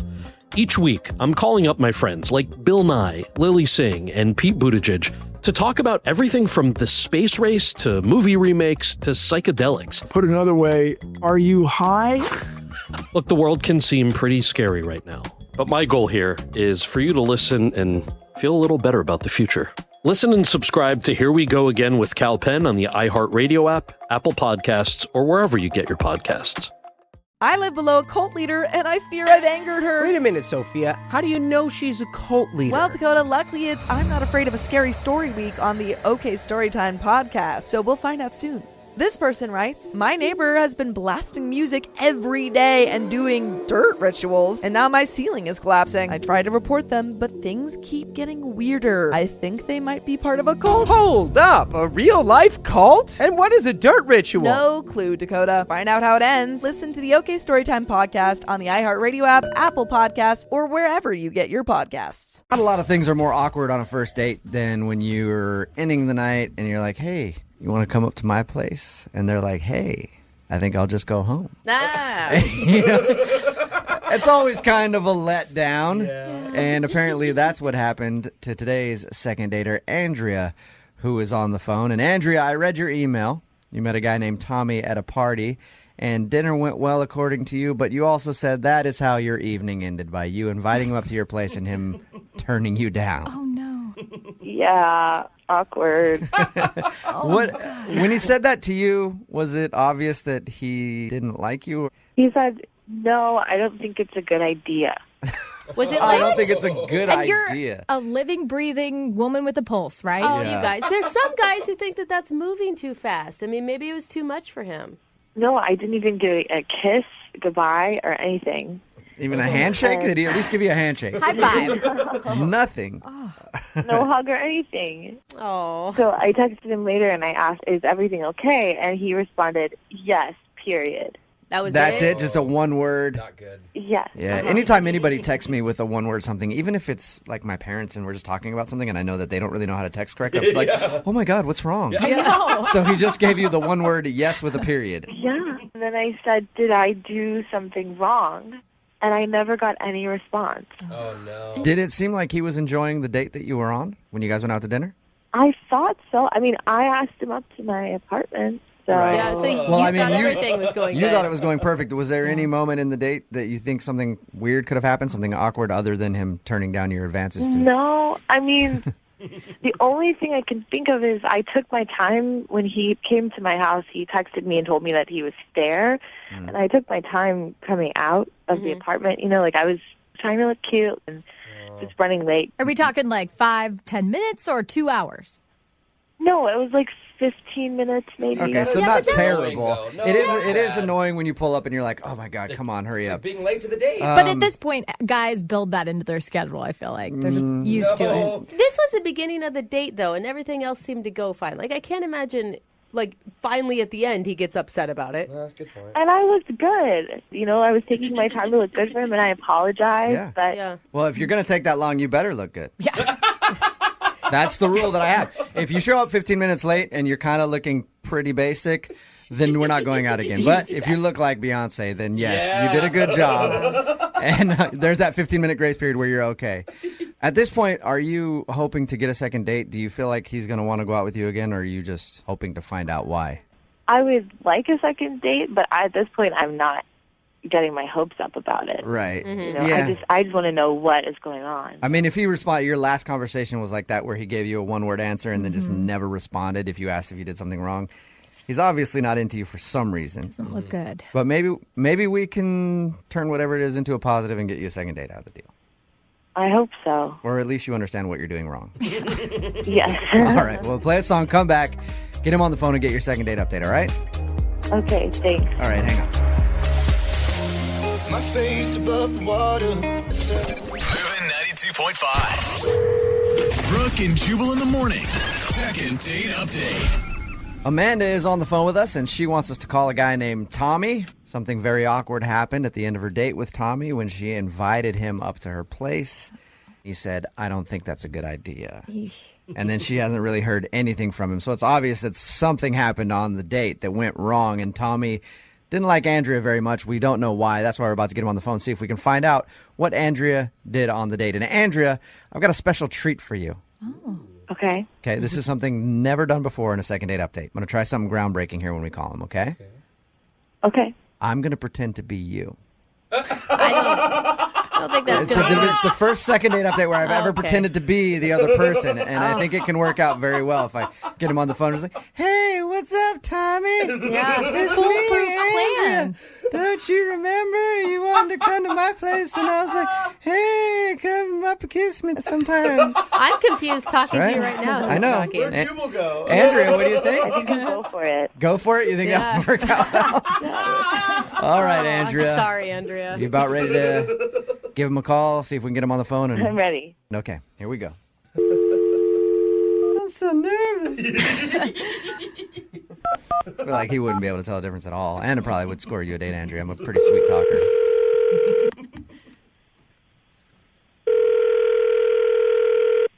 Hello? Hey, is Tommy there? Oh, my gosh. Hello? Hey, is Tommy there? Yeah, this is he. Who is this? This is Jubal from Brooke and Jubal in the morning. How are you? Good. Can I help you? I'm calling you today because you recently went out on a date with one of our listeners, and they wanted to see if I could get you on the phone and talk to you for a minute. You serious? Yep. Her name is Andrea. Huh. All right, so you remember going out with Andrea? Yes, I do. She told us that you guys went out for dinner and had a lot of fun. Wow. And she said, though, at the end of the night after your date, that she invited you to her place and you turned her down, and then you haven't really talked to her at all after. So she's wondering why you turned her down. Wow. So she called you to ask me that? Yes, because apparently she couldn't get you on the phone. So her last resort was to ask us to call you and find out what the reason is. Wow.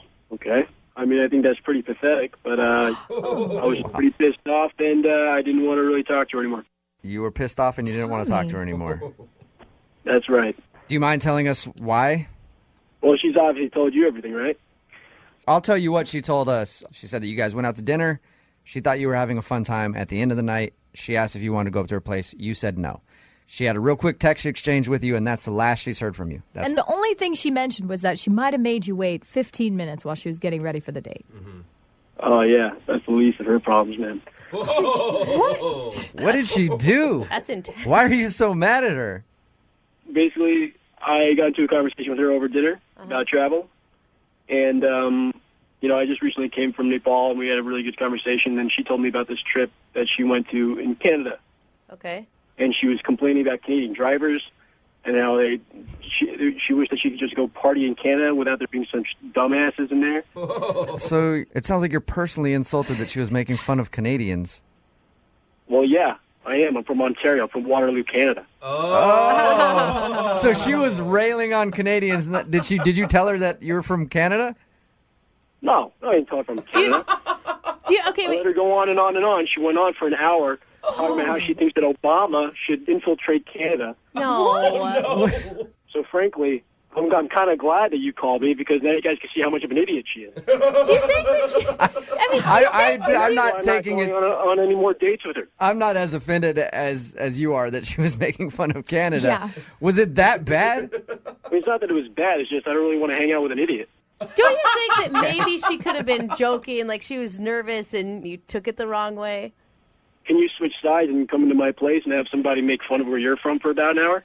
Well, I get it, but why wouldn't you, defend Canada in that moment? Because it's difficult to defend Canada. Okay, see, that's the shit I don't like dealing with. I'm sorry. Just I a- love maple syrup. I'm Yeah. sorry. Lydia. I had no idea that you guys got so angry, Tommy, just in general. I mean, I could take it for a minute or two, that's fine, but she just went completely off for a long time. I mean, Yeah. after a little bit, I'm fine. She just kept making fun of the beer. The beer tastes like piss. It does not taste like piss. You've had. And then she talked about how she hates their accents and how they keep saying "a this" and "a that." You know what? After a while, I'm sorry, but she just wasn't very attractive to me anymore. Yeah. All right. Yeah. Tommy, I haven't heard you say a or a boot or anything once. None of that. Yeah, well that's because it's a stupid stereotype. I'm a proud Canadian. I love my country. Okay. That's cool. That's it. As you should. Tommy, at any point, did you look at her and go, hey, shut the up about Canada? Did you never do that? What? Next time I run into her, I'll be sure to say that. Well, then perfect, Tommy. I'm going to give you the opportunity to say it right now because she's actually on the phone listening. Are you kidding me? No. I had no idea that you were from Canada. You spent an hour at dinner making fun of my Chill country. out, man. I was just joking. That's what we do in Seattle. We joke about Canada. It's true. Lighten up. Hey, you want to hear a joke? Let's go out on another date. I'll give you props for that one, Tommy. Are you actually offended about all this? I was joking, and you could have stopped me at any time and told me, hey, I'm actually from Canada. I'm offended. If I stopped you, then I wouldn't be able to hear all the wonderful things you have to say about my country. I was joking. It was a joke. You don't have to be an ass about it. You called a radio station to figure out why I wasn't calling you back, okay? Because you didn't have the balls to tell me yourself. Well, he's Canadian, Andrea. Oh, nice. Hey, off there. Seriously, off. Shouldn't that have been followed with an A or something, Tommy? Come on, dude. You know what? You should come up to Canada, all right? Come up to Canada. I'll show you what some real beer tastes like, because your American beer tastes like crap. I love going to Canada, dude. I enjoy it. It's a lot of fun for me, except for that weird money that you have. I like it. Yeah. Off, man. Oh, jeez. I honestly think that he deserves an apology from you, Andrea. Why? Because, The dude is uptight. No, listen, I am from North Idaho, and people make fun of me all the time for it. yeah. And it's where I was born and raised, and there's something to be said where it feels like they're attacking you personally because where you're from is such a part of who you are. Yeah, but you're from Northern Idaho. I think it's okay to make fun of that, too. Canadians and Idahoans, perfectly fair game. What if they're making fun of Seattle? I make fun of myself all the time. But You it's guys different when are a people are little attacking uptight. you for an hour. I don't Just think, Andrea, were you apologize. going off on him for an hour? No, it wasn't for an hour, and I would have stopped if he'd said something. He's completely exaggerating. But you haven't apologized once on this phone call. Because I'm not sorry for what I was saying. She's only sorry about his sense of humor. Yeah, which is weird because normally Canadians have a good sense of humor. Like that's the one thing that they have going for them up there. Is there's a lot of funny people that have come from there. Andrea, I'm sorry we couldn't get you a second date. Yeah. No, I'm really glad that this happened because I don't want a second date. What was that ass? Maybe choose a different location to make fun of next time. I mean, Oregon has plenty of material. Or, Andrea, date Americans, all right? Oh, yeah. Stop going out with these weird Canucks. They're strange. Brooke and Jubal in the morning. You go out on a date with someone and they blow you off? Email us. We'll call them to find out why. Megan is on the phone right now. She emailed us about a dude named Martin. Hi, Megan. Hey, How are you? I'm good. How are you guys? Pretty good. Tell us about your date with Martin. Well, Martin and I met through some mutual friends, so, Okay. I kind of trusted them. Mm-hmm. And he was really nice. He let me pick the place, and so I wanted to do something kind of fun and different, and I picked the crab pot. You know? I love that place. Yeah. If you're not familiar, they bring your food and they dump it out on the table and you just get to crack the shells open and eat it and just throw it all over the place. It's very nice. It's very caveman-esque. Yeah. Very manly. Yeah. You're going to be a big old mess later, and neither one of you has to care. So Yep. I thought, And you get to wear a bib, which is sweet. exactly. All right. Nice accessory. So did you guys have fun? Oh my gosh, we had so much fun. Just kind of giggly and flirty, and from what I thought, interested in each other. Okay, so how did the date end? He was just kind of like, I had so much fun tonight, and I said, I did too. Maybe we should do this again. Uh-huh. And then, I did send him a text a few days later because I hadn't heard from the guy. All right. That's And what did okay. your text say? Was it just normal, like, hey, what's up? Yeah, I just want to say, hey, hope your week is off to a great start. That's not bad. it. Okay. Yeah. And you haven't heard anything back from him? No. And you guys didn't share a last kiss or anything when you left? He gave me a kiss on the cheek, which is always nice, and I think, that's cordial and like a gentleman. Mm-hmm. Well, and it's a good indication that he wasn't totally grossed out by you. Mm-hmm. I hope I didn't repulse him, but maybe I did. I mean, Can you think of anything awkward that happened on your date at all? not really. We were just having so much fun and smacking all the crab legs, and stuff was flying everywhere. It's always a good date when you're smacking crab legs. All right, Megan, we're going to call him right after this and ask him why he hasn't called you back, okay? Okay. All right, hang on. Moving 92.5. Brooke and Jubal in the mornings. Second date update. All right, Megan's on the phone with us right now. She emailed us about a dude named Martin. They went out to the Crab Pot. Again, if you're unaware what restaurant it is, that's where they pour like the crab and everything on your table, and it's pretty messy. Megan, you haven't heard from Martin in how long?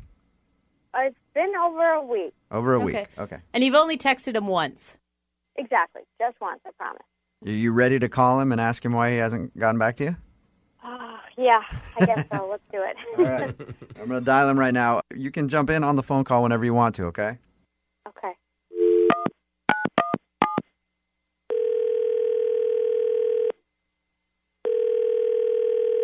Hello?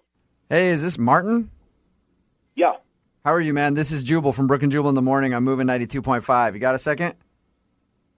Are you calling me about the phrase that pays? No, Martin, we are not calling you about the $1,000 phrase that pays. I'm sorry. Oh, because Moving 92.5 plays all the hits. Yes. Yes, we do. I'm sorry, though. That's not going to win you $1,000, Martin. We're calling about a second date update. Somebody that went on a date with you emailed us to call you and ask you why you haven't called him back. Oh, no. It's kind of a bummer, isn't it? That somebody would be Megan, a girl that took you to a place called the Crab Pot. Oh, yeah. I remember that. Okay. Since your date, you haven't gotten back to her, and she's texted you once. Is there a particular reason why you haven't called her back? You know, I don't feel like I should say all this stuff on the radio. You know what I mean? Think about it this way, though. She emailed us to get an answer from you. So if it's something weird about her, she's kind of asking for it. Yeah, I mean, it's a little weird. It's like we went on one date. Like we don't have to have like a whole breakup conversation But from Martin, one date. You know what I mean? The first thing you did was start laughing when you heard her name. And you went on one date, but she really liked you and wanted to go out again. So, I mean, you can at least tell her why you don't want to see her again if you don't want to see her. You might be helping her out for the future. All right, you know, if she's like calling into the radio station because she wants to know this, then all right. Okay, so why didn't you call her back? So we go to the Crab Shack place, right? Yep. There's like newspaper all over the place. There's, you know, these like mallets you like hit the crabs with. Mm-hmm. Yeah, did you like it? Did you have fun? Not really my thing, honestly. Not really my thing. You know, I like knives and forks and tables and things like that. Okay. But that's not the reason I didn't call her back. So what's the reason? I mean, she's a cute girl, nice little body, cute face, very feminine, but she's got man hands. What? They look like they should be like I don't know, catching footballs or something like that. And she's sitting across the table from me, and she's got she's like tearing into these crabs. Like, Thanks I for don't know, the like she's a Wolverine or something. Martin.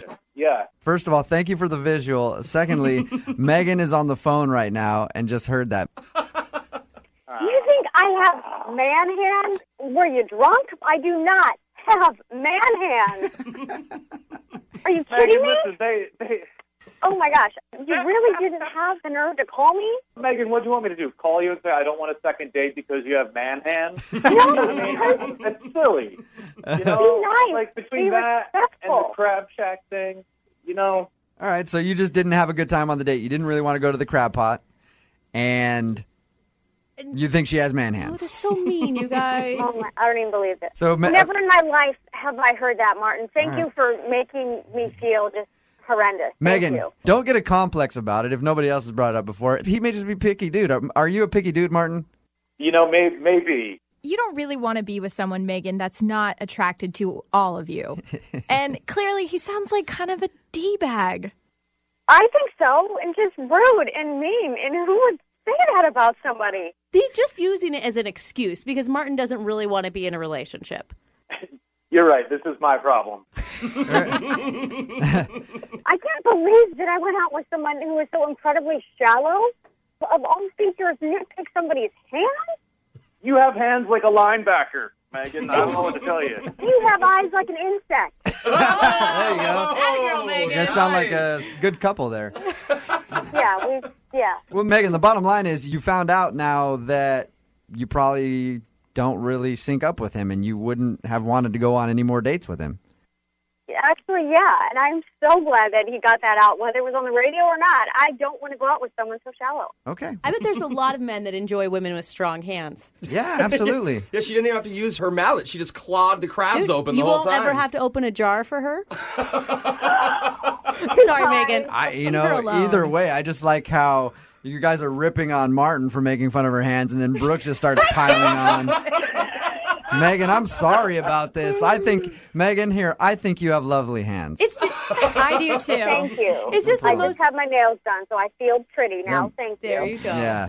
So, Martin, you don't want to go out with Megan again. I'm sure Megan doesn't want to go out with you again, right? Both you guys have agreed on that? No. Correct. Yeah. You know, when it's not right, there's no sense in sorry, I was going to make another hands joke. Brooke and Jubal in the morning. Brooke and Jubal's second date update.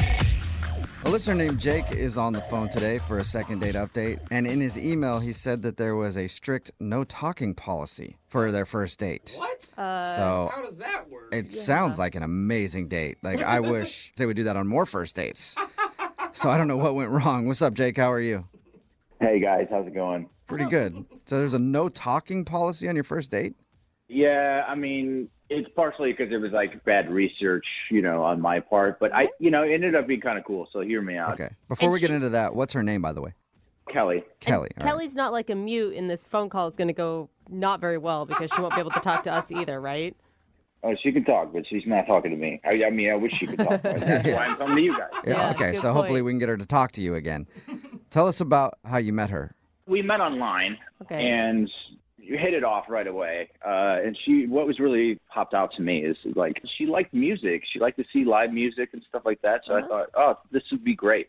Okay, that's awesome. I mean, are you the one that initiated the date? Yeah, I asked her, and then she agreed to a first date. Sweet. And what were you feeling when you were arriving at the date for the first time?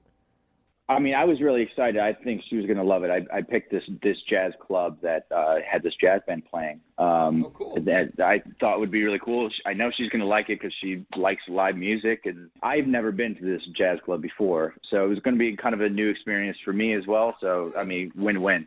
Okay. Do you both like jazz? Yeah, that was the other thing that was on her profile, that she liked jazz music. So she was 70, right? You're dating a 70-year-old? Definitely not. Okay. Okay, and how did it all start? I mean, what was it like between you two in person? Seeing her in person, absolutely stunning. I was so excited. And when we got in, I had this table set aside. It was like really close to the band, so we get the whole experience. And we sit down, we order our drinks, and we start talking, and I'm getting these dirty looks from people around me. Mm-hmm. And even one person shushes me from behind. And I actually look, there's a card on the table that says no talking during play. So they had this policy and they enforced it where you couldn't talk while the band was playing. That's intense. Wow. Yeah. And I was like, oh no. I just invited this girl to this first date, and we can't even talk to each other. Like I said, that sounds fabulous, but I don't think most people would like that. I started to freak out a little bit. But we get our drinks, and there was cocktail napkins, and so she started writing questions on the cocktail napkin, and I would answer them. That's really cute. It's like high school math class all over again, passing notes back and forth. Yeah, and it actually worked, and we went back and forth, and we ended up filling up both sides, all quarters of this cocktail napkin. every little inch with questions and answers. And it was a little awkward because there was some times I couldn't really read her handwriting. But, that happens at a bar anyway. If it's really loud, you can't always hear the person, but you sometimes answer just in case. Right. Right, totally. Did it go well? I mean, were you guys hitting it off based on your written conversation? Yeah, we were. And it was interesting because it was like talking online, only in person. So you could see her reactions to reading what you were writing. And it was really cool. And the music was great. And we had a great time. Nice. Afterwards, we were like, let's do this more. And so I invited her over to my place so we could actually talk. And she agreed. Oh, that's cool. So, I mean, you guys learned enough about each other via cocktail napkins to feel comfortable enough to go back to your place. Yeah. Did you guys kiss at the end of the night? It was like one of those little pecks. It wasn't like a real intimate thing, Okay. That's interesting that you would go back to your place and not make out a little bit. Yeah, I mean, it was kind of weird. When she was there at my place, it was a little awkward. I couldn't really figure out why. It's just the energy wasn't right. I was actually thinking of maybe we should just break out some more napkins and just write on them and just keep that vibe going for the night. Maybe she liked your penmanship more than the way you actually speak. Who knows? Maybe. All right. Maybe. Have you tried to ask her out again? Yeah, sure. And it's never worked out, timing-wise, for us to schedule something. And I think that she's kind of avoiding it. Well, we'll play a song and then come back and call her and get your second date update, okay? Okay. And before I just want to let you know that, no matter how this works out, I actually kind of kept the napkin.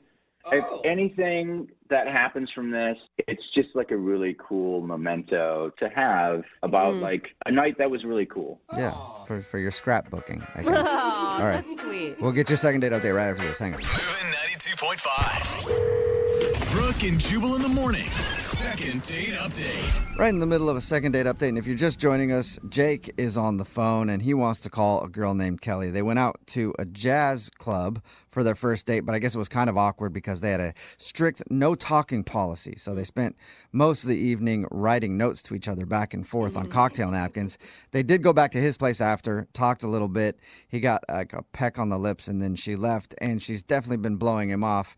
Jake, I think maybe part of the reason that you're not getting a call back is because you're too much of a rule follower. Whoa. You know? Maybe. I tried to do everything, No, but I mean, you go to that place with a no-talking policy, and then you listen to their rules like a bad boy, the kind of girl that guys like, or the kind of guy that girls like, would have saw that rule and instantly just jumped up on stage, grabbed a trumpet, and pulled his pants down, started playing it with his butt.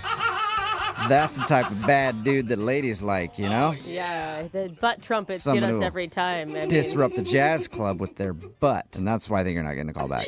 I kind of envy the people that can do that. I don't know about playing with my butt, but Yeah, that's a true talent, though, Jake. I mean, if she loves music. Yeah. Oh, man. We'll get her on the phone in a second and find out if that's the reason, but I'm guessing that probably is it. Totally. Yeah. yeah, maybe. That has never crossed my mind, though. Yeah, I don't think it's crossed most people's mind. I actually feel bad for you, man. You kept the cocktail napkin because you wanted it to be a love memento. You obviously saw this going somewhere. Absolutely. I think it's something cool to have that, this is our first date, Totally. Yeah. Well, I hope it goes well for you. I do. I hope so, too. Yeah. Thank you. And if it doesn't, always take up playing the trumpet with your butt, and then your next dates will always be successful. All right. I'm going to dial her phone number right now, okay? All right. Thank you. Okay, here we go.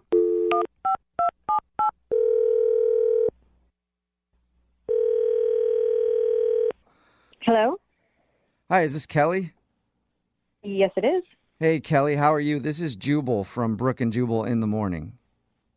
Okay. I'm good. What's going on with you? Not much, just doing a radio show and thought we'd call you.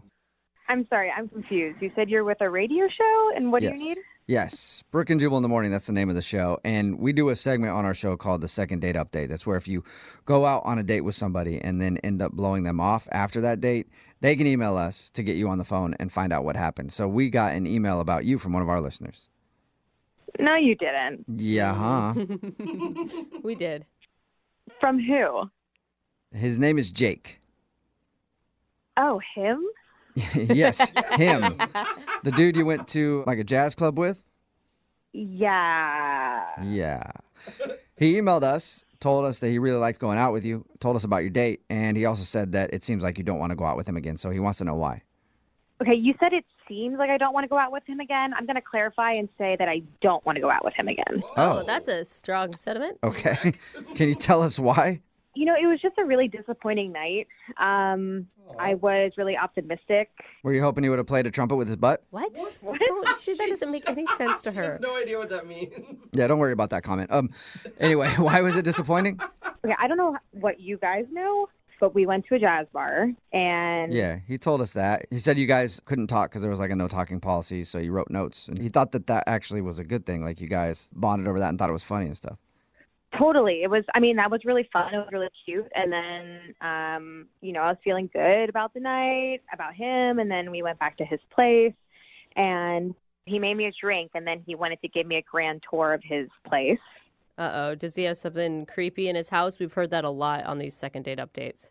So, I mean, he kind of took me around to like the normal stuff, you know, like the kitchen, living room, whatever, showing me the place. And then we went into this one room and there were glowing sticker stars on the ceiling and there were trophies on the wall and there were bunk beds. And I thought, oh my God, like, do you have a kid? Right. And he said no and started laughing and said that it was his room and that him and his roommate sleep in bunk beds because they want to save money because rent is expensive. And it's not only him and his roommate in the bunk bed, but the whole apartment, which is a one-bedroom, by the way, houses 4 people. What? And some of the other people are sleeping on like a pull-out couch or on an air mattress because they all want to save money. Well, I mean, you kind of got to understand that. Like, rent is insane. That seems pretty extreme, but... Right. I mean, like, I'm all about, you know, finding ways to save your money, but I don't know if this is the right fit for me. You're not trying to date a dude with bunk beds that stares at glowing stars on his ceiling? And, oh, this is the other thing, is that he said, oh, well, my roommates aren't going to be back for another hour so we can do stuff. Did he mean, like, obviously you think he was implying sexual stuff? I mean, most likely, but... Who knows? He's got bunk beds and stars on his ceilings. He might have meant Legos. He might have bought a new Lego city or something you guys could have built. Yeah. I mean, it's just not the type of man that I see myself dating because this apparently is a man-child, 12-year-old bedroom. How do you know? I mean, okay, the stars are one thing, but what if he's just really good with money and he's budgeting and he's saving for something? Like, I don't know. I feel like you're passing a lot of judgment. I mean, I have priorities, and I think dating someone who's sleeping on a bunk bed with his roommate underneath, like, I'm not really trying to spend the night over there. Yeah. So, but could be a secret millionaire. I mean, you know? Jubal's right. Like, don't you have a place that you can bring him back to? Sure, but I also like going to other places. Like, you know, like all the other men I've dated at least have their own room, let alone their own bed. Well, he has his own bed. It's just on top of another bed. It's just... Yeah, it's on top of his buddy's bed. Yeah, I'm not into it, so I don't really know what else to tell you. Well, I think you told us everything you need to tell us. I do need to tell you something, though. Jake is actually on the other line listening and wants to talk to you. No, he's not. Yep, he is. Jake, you there? Yeah, hey. I don't get it. Hi. Are you serious? Like, are you judging me for... Dude. I want to save money. I live in this bachelor pad with roommates. It's how we, get by. Yo, I don't know if I would call this a bachelor pad. Your bunk bed has a slide. Dude, that's kind of awesome. Sorry to interrupt, but... Yeah, it's totally awesome. You didn't even go down it once. Just because we're older doesn't mean that we can't have fun in our own room. Jake, that's a kid thing. They have those bunk beds with slides. As an adult man, you should have a more appropriate bed. Well, I mean, if you need me to take the slide off, I totally can. It's easy. It's just plastic. Yeah, that's not what I meant. The bunk bed is a really great idea. We can stay in one room. Past girlfriends I've had actually like it because it, we actually have to sleep closer and cuddle. You know what I mean? And it's been really great. Yeah, cuddling with you, me, and then your roommate below us. But my roommate is a really heavy sleeper. He won't wake up for anything. Yeah. You can go up and down that slide all night long. He won't even know. God. I didn't even talk to you when I was there about the whole star thing on your ceiling. Like, what is that even for? I'm on the top bunk. It helps me read at night. What do you mean it helps you read? Yeah, it glows for the first hour after I turn off the lights, and I can go read.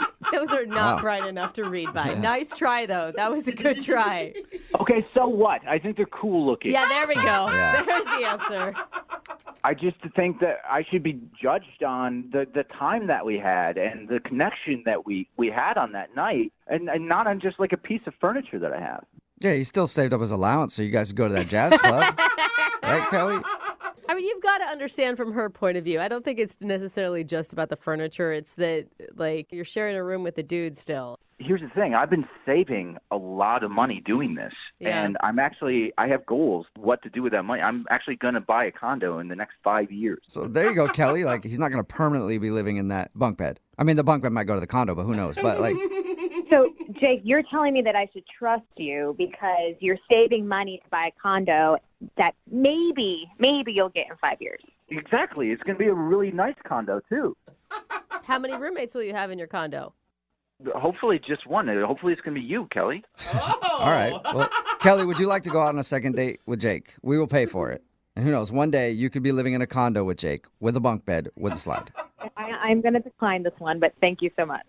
Are you sure? Not even a second chance? There are some things that I prioritize in my dating life, and bunk beds is not one of them. Okay. I guess I don't want to go out with someone who's going to just judge me for the furniture I have in my house. Sorry, I'm judging you, and honestly, I think that the rest of the girls that you're going to meet in the rest of your life are going to judge you as well, and that's just kind of how it is. Ouch, burn. Sorry, Jake. No second date. But hey, one day you'll have that condo. And I will. Yeah, you will. And when you get that condo, ditch the bunk bed, all right? I guess note taken. Go with the race car bed for that one. It's your own bed. That's what I'm talking about. Brooke and Jubal in the morning. Text in at 78592 says, I'm 40 years old and I would love to have a slide on my bed that I can actually use. She needs to stop being so stuck up. It's Brooke and Jubal in the morning. Talking about today's second date update. If you missed it, this dude Jake wanted to call a girl named Kelly. She wasn't calling him back because apparently he has like a kid's bed. Yeah. In a kid's bedroom. Bunk bed with a slide and everything else. He tried to explain that he has 3 roommates and they sleep on bunk beds in order to save money. And he claims that he's saving to buy a condo in 5 years. Whoa. Maybe. Maybe. Sounds more just like he enjoys kicking it with his friends in his Okay. place and sliding down a slide from his bunk bed and looking at the little stars that he's stuck on the ceiling. It's amazing how many people are hating on her. Yeah. I know. Like, yeah, I get it, and I defended the guy too, but I don't know that I would date a guy that was Yeah. sleeping in a bunk bed. I could either. date a girl on a bunk Yeah. bed. They did not go out again. Remember, if you want a second date update, all you have to do is email the show and we will call the person who didn't call you back. Annika is on the phone with us. Today she wants to do a second date update to a guy named Mike. Apparently they met online and went out, and she's very upset that she's not getting a call back. Danica, how are you? You know, I'm all right. Oh, Right. honey. Are you okay? Well, I mean, I just feel like, I feel like I screwed up a little bit on this one. So, I don't want to cry. I feel really, I feel pretty emotional, and I just feel like it was my fault. Oh, sweetheart. Are you- Oh, calm down. Are you nervous to be doing the second date update right now? Is that part of the reason that you're emotional, or are you this emotional about the date that you went on? Like everything. I mean, it's obviously not trying to call and be all emotional on the radio. I just, want to start. I just, sometimes I can't stop. So Yeah. Take a few breaths. We're here to help you out. All right? Oh, gosh. Okay. So tell us about the date. Well, that's the thing. I was supposed to meet him for dinner, and my dog Monkey, I had to walk her before I left, and she wouldn't go to the bathroom, she just wouldn't go. And I couldn't leave because she'll go in the house. Yeah. So I ended up being 5 minutes late. 5 minutes late? That's not even bad. It's not it shouldn't be a big deal to be 5 minutes Did late. something happen to your dog? No, my dog is she's fine. She's Okay. fine. I thought maybe you were upset because something happened to your dog. I'm just thinking that, I should have been there, and I should have been on time, and I just, I think it shows, poor. Okay, but you were I like to be tardy. Yeah, but you were 5 minutes late though, Danica. It's not the end of the world. I just felt bad, though, you know? All right. Hey, Danica, 5 minutes is not really a big deal. 15, 20, 30 minutes late, that kind of gets annoying. 5 minutes late, trust me, I doubt he was really that upset about it. Well, I mean, 5 minutes is fine, maybe fine for a normal date, but like, what if it's like the one, you know, or it's the one you think is your dream man? Did you think this guy was your dream man? I met him online, and he is like everything that I want in a man. Okay, wait, hold on. Had you I'm ever telling even... you, I'm not like this. I'm not like this. Okay, take a deep breath. Again, you're going to be okay, Danica. Did you talk to him for a long time before your guys' first date? Well, I mean, obviously, we talked a couple times, but just his profile is like everything. All right. Sorry to laugh. Well, it's Yeah, a lot. keep it down, Jose. Sorry, dude. It's okay. I mean, I know it's kind of funny to some people, but it's just kind of how I react. Well, it's not necessarily laughing at you crying about the situation. It's more, it was 5 minutes late. Yeah. And for most people, they would not get that worked up. If that's how you express yourself, that's how you express yourself. I guess so. Were you this visibly upset when you actually met him?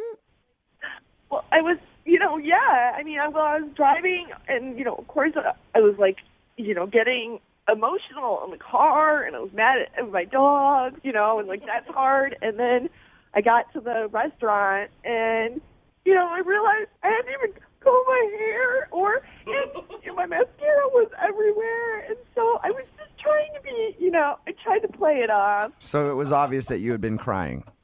Yeah, I mean, yeah. And I excused myself to the bathroom to, go, get it together, Yeah. And I came out and I sort of just lost it again, I mean, he was so sweet, and I started telling him about Monkey, and it was... What did he do when you started crying? He's, looked really surprised. He's a sensitive person, so sure he was upset for me, but he was, being strong. So you guys continued the date after you were crying about your dog?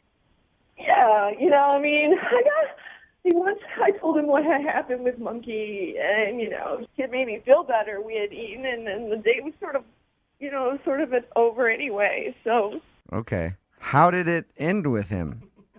He gave me a hug, and a really super loving hug, and he just made me feel better. And I said, can I get a do-over? This isn't me. This isn't how I am. And I texted him a bunch of times. Not that many, but enough that I probably thought I would hear back from him by now. So I don't understand why he wouldn't let me just have a do-over. Danica? Yeah, but Danica, if I went out on a date with you like that and you started bawling on the date, it would probably freak me out. Yeah. Either that or I would start crying too, and then we'd just be a mess, just the both of us at the table. Well, I mean, sometimes I get emotional, and that's just who I am. But, I think that I feel I don't love him, but I like this guy a lot. Whoa. I'm worried about you, Danica, because this is just the part where we find out what happened on the date, and you haven't even really been able to keep it together. I'm totally getting it together now. Listen, I totally am all right now. Okay. All right. I don't know we'll play a song. Oh. Do we have to? Come back. Call him and get your second date update, all right? Okay. I need you to be strong when we come back, okay? I am. I'm totally gonna wash my face and get it together and regroup. Okay, because if you cry twice to him, I guarantee that's gonna scare him off. I'll tell you what, I'm not gonna cry. Even if I get a little shaky, I'll hold the phone away from my mouth so that no one can hear. If at any moment you just hang up the phone, I'll pretend like the connection dropped out. Awesome. If you want to cry for a bit, and then I'll get you back on the phone after, okay?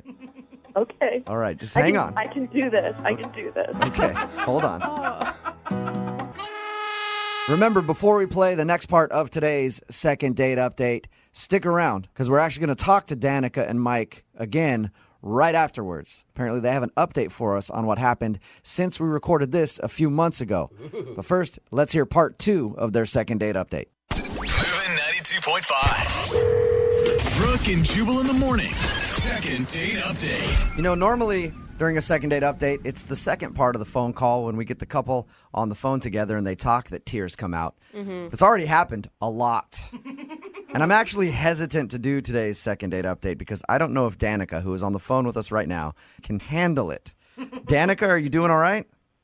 Yeah, I'm keeping it. I'm going to try and keep it together, yeah. Okay, yeah, you definitely need to. If you're just tuning in, Danica wants to call Mike. They met online, went out for a date. She was 5 minutes late for the date, but was very emotional about it. She was crying on the way to the date. When she got there, she tried to clean herself up. And then once she actually sat down with the guy, she lost it again and ended up crying during the date. And she isn't getting a call back. And I'm assuming, I don't know yet, but I'm guessing that's the reason why, Danica. It would be very weird for me to go out with a girl and have her cry on a first date. I know. I mean, I know it seems weird, but that's why I'm going to apologize to him and tell him I'm a normal person, you know? Can I make one suggestion? Because I'm a person, I cry at every emotion. If you start to get emotional, pinch yourself. That's my trick. Because it helps you get out of your mindset of going down that path. And then it hurts because you pinch yourself and you cry more because of the pain. Ow! Yeah. Oh, why'd you pinch me? I'm willing to try anything, to be honest, and I will do it. Do you feel strong right now? Do you feel like you could do it? I do. Took some deep breaths, washed my face. Okay. I'm going to dial the phone number right now, get him on the phone, and get your second date update. Okay. Okay. You got this. Okay.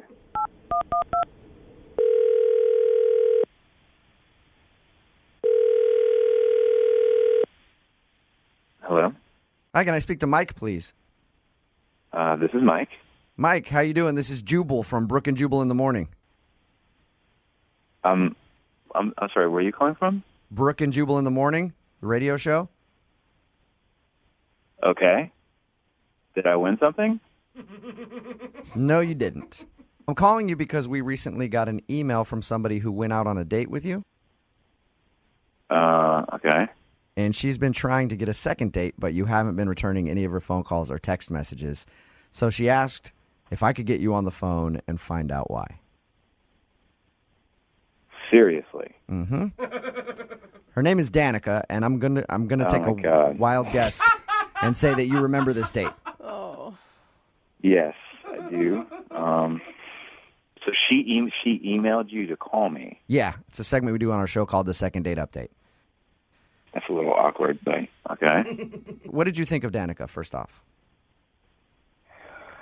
I mean, Danica is a really sweet individual. I mean, she has a really great heart. I would just say that she is a very highly emotional person. Mm-hmm. Yeah. Really? We've talked to her about your date, and it was obvious from our conversation that she's very emotional. Oh, okay, right. So then you got a little bit of that. Mm-hmm. I mean, I'm a sensitive guy, and I'm a Pisces. I pick up on people's vibes, immediately. Mm-hmm. So I get it, but I mean, I've never experienced anything like that date ever in my life. She told us about it, and how she was 5 minutes late, and she was very upset about that, and she had been crying before. And my God, I thought, she ran in the restaurant and had no idea what was going on. She had mascara down her face. And she was telling me about her dog named Monkey. And she literally, started crying hardcore at the table. And, did you think at first, did you think the dog died or something? That's exactly what I thought.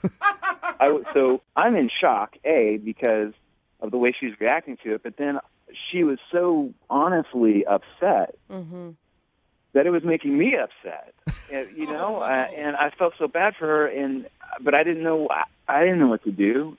So she's freaking bawling, and I'm sitting here she kind of got me teary-eyed, and and here we're like a mess sitting in the restaurant, like everybody's staring at us. Oh my gosh. Wow. Yeah, that would be awkward. Oh, man. That would definitely be awkward. Yeah, it was the most awkward experience I've ever had in my life. And I feel bad for her. I mean, she's got a great heart. Yeah, it sounds like she's a very sensitive person. I don't know what I would do if I was in your shoes. I'm a sucker when girls cry. Why do you think I can't ever break up with girls? Because they always like to cry as soon as you say, I don't want to be with you. And then I'm like, all right, well, we'll stay. So I don't know what I would do if I was in your shoes. Yeah, and finally when we left, I mean, I was pretty much in, a really weird mood afterwards. I mean, when someone is like deeply, deeply emotional for like an hour, like I was kind of a wreck, quite frankly. I would have felt emotionally spent after that too.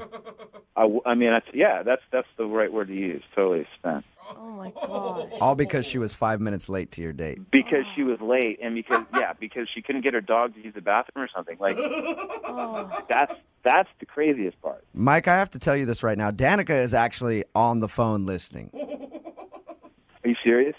Yeah, I am. Hi, Mike. I'm so first I just want to say, listening to you, the way that you just told our story was so sweet, and you're such a nice guy, and I don't know what to say. Why are you crying now, Danica? You're gonna get me choked up here. Why are you crying? Because I'm just trying to, I'm actually trying not to cry, and that's making me cry more. Oh gosh. Danica. Because I really care about you, and I really thought that, after all we talked about online, I just knew, you're such a good person, and then I came, and then I ruined everything, and I totally a terrible. I just felt No. Stop. You're not a terrible person. You didn't ruin anything. Okay, I am sorry that that I couldn't deal with the situation properly. I apologize. But it's like we talked so many times, and was building up towards the date, and then I show up and I'm late, and that's so inconsiderate, and I felt so stupid. And No. It's okay. It's okay. You were late. I mean, it's that happens. It's not any reason to Oh my gosh, honey. No. Don't cry. Come on, Danica. Don't. Trying not to. I swear. I just wanna say that, and I know you've been avoiding my calls and my texts, and I understand. I have, and I'm sorry. Okay, I'm sorry about that. Okay. Come on now. I mean, look. I'm an emotional guy too. I mean, how are we supposed to function as a normal couple if I'm so sensitive and in tune to you, and you're connected to your heart, right? I mean, how are we supposed to balance that? We'd be a walking mess, It's like a basket case of emotions running around the street. Are you saying you're concerned, Mike, that her being so emotional and you being so emotional, all you guys are going to do is sit around and cry together? I mean, I'm not saying that I'm going to sit around and cry, but I mean, I'm saying that I'm going to feed into her feelings, and I'm going to want to, nurture that. But I just feel like that's focused. That's kind of the energy is too focused on one thing. I don't want it to be a negative situation. I don't think it's negative, though. I mean, I don't think it's negative. I think that you were such a good. You showed me what a good guy you were. Just sit there, and you were so sweet to me and so comforting, and that's exactly the kind of guy I need. Hey, look, you are sweet, okay? And that's why I was there. It's just how are we supposed to function if we can't even have a conversation without you crying, Mike, would you be interested in trying to have a conversation with no tears with Danica? I mean, if that's possible. I can see if it's possible and ask you if you'd like to go out with Danica again. I'll pay for a second date for you guys. It's possible, I swear. What do you think, Danica? Do you think we can go no tears this time? I promise.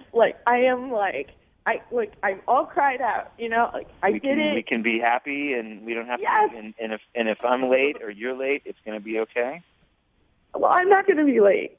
Oh my gosh. And here's the thing. That you don't even know is that when I'm happy, like, I'm so happy. Don't display you have major mood swings. Don't do that. I go from super happy to tears Danica. in the matter of seconds. All right. Well, Mike, so you will go out with Danica again? Let's give it another try. All right. That is awesome. It's going to be amazing. It already is. I can't believe it's happening, Danica. You may have found, you're right, your dream man, all right? I told you, Brooke, Yeah. this is so awesome. Don't screw it up, okay? No more tears. No more tears. I'm totally going to keep it together. Okay. Congratulations, Danica. You got your second date. Oh my God, thank you so much, you guys. You're oh welcome. My God, I'm so excited. Mike, thank you very much. I look forward to hearing back from you guys after you go out.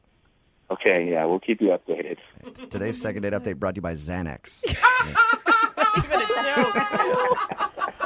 Brooke and Jubal in the morning. You just heard one of the most popular second date updates that we've ever done on this show. Yeah. With Danica and Mike, who miraculously agreed to see each other one more time, even after Danica would not stop crying. She's an like a emotional second. girl. It's okay. It's been a few months since we recorded that call, and we have them both actually on the phone right now because people have been asking for this, for us to do updates on the second date updates. Yeah. So, hey, guys, how you doing?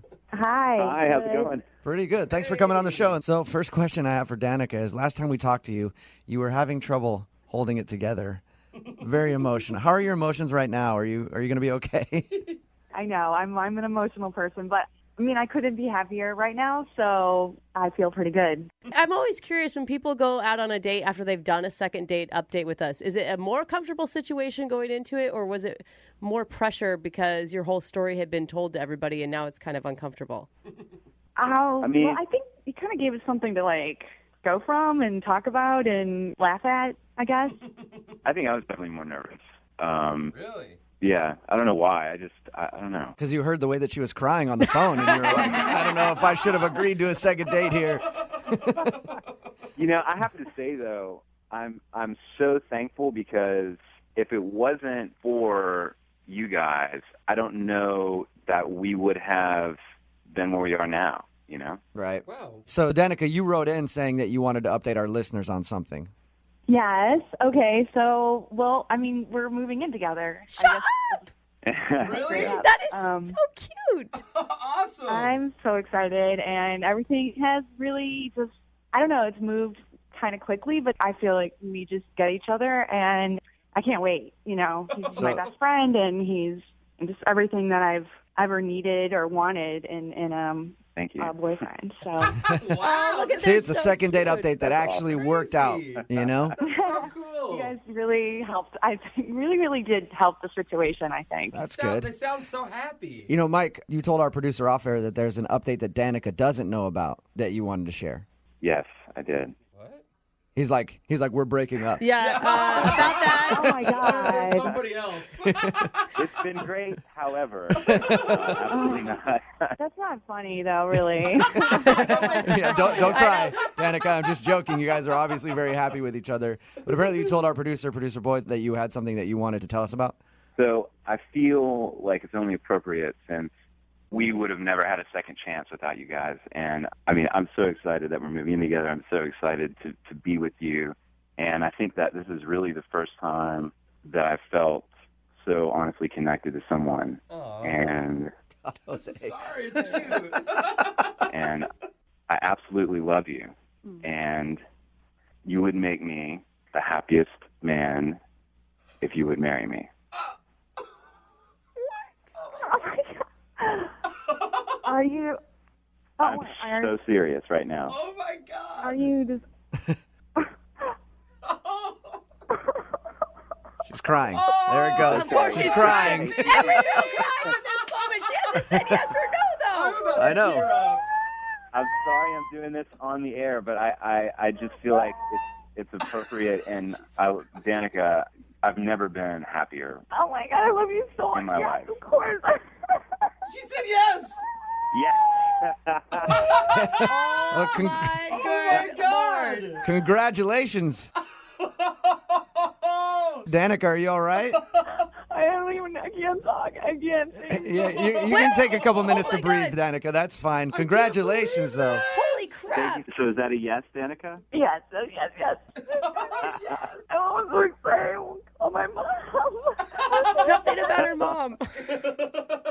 I'm gonna come over to your work as soon as we get off the phone. I'm sorry to do this Come on over the air, now, but I had I was gonna say, do you have like a ring and all that stuff? Did you already get that all taken care of? Or yes, I'm going to bring it to her immediately. Oh, this is Oh my so awesome. Oh my awesome. gosh. Well, congratulations, you guys. Thank you for the update. Wow. Oh, Thank thank you. you guys. Thank you so much. I feel like we should invite you to the wedding. Yeah, invite us. I'm down to go. I love Oh my Jubal's God. wedding. Jubal actually cries at every wedding he I goes do. to, so he'll be right there with you, Danica. Don't worry. Hey, Danica, I feel like your wedding should actually be sponsored by Kleenex. Maybe we can figure that out. Moving 92.5.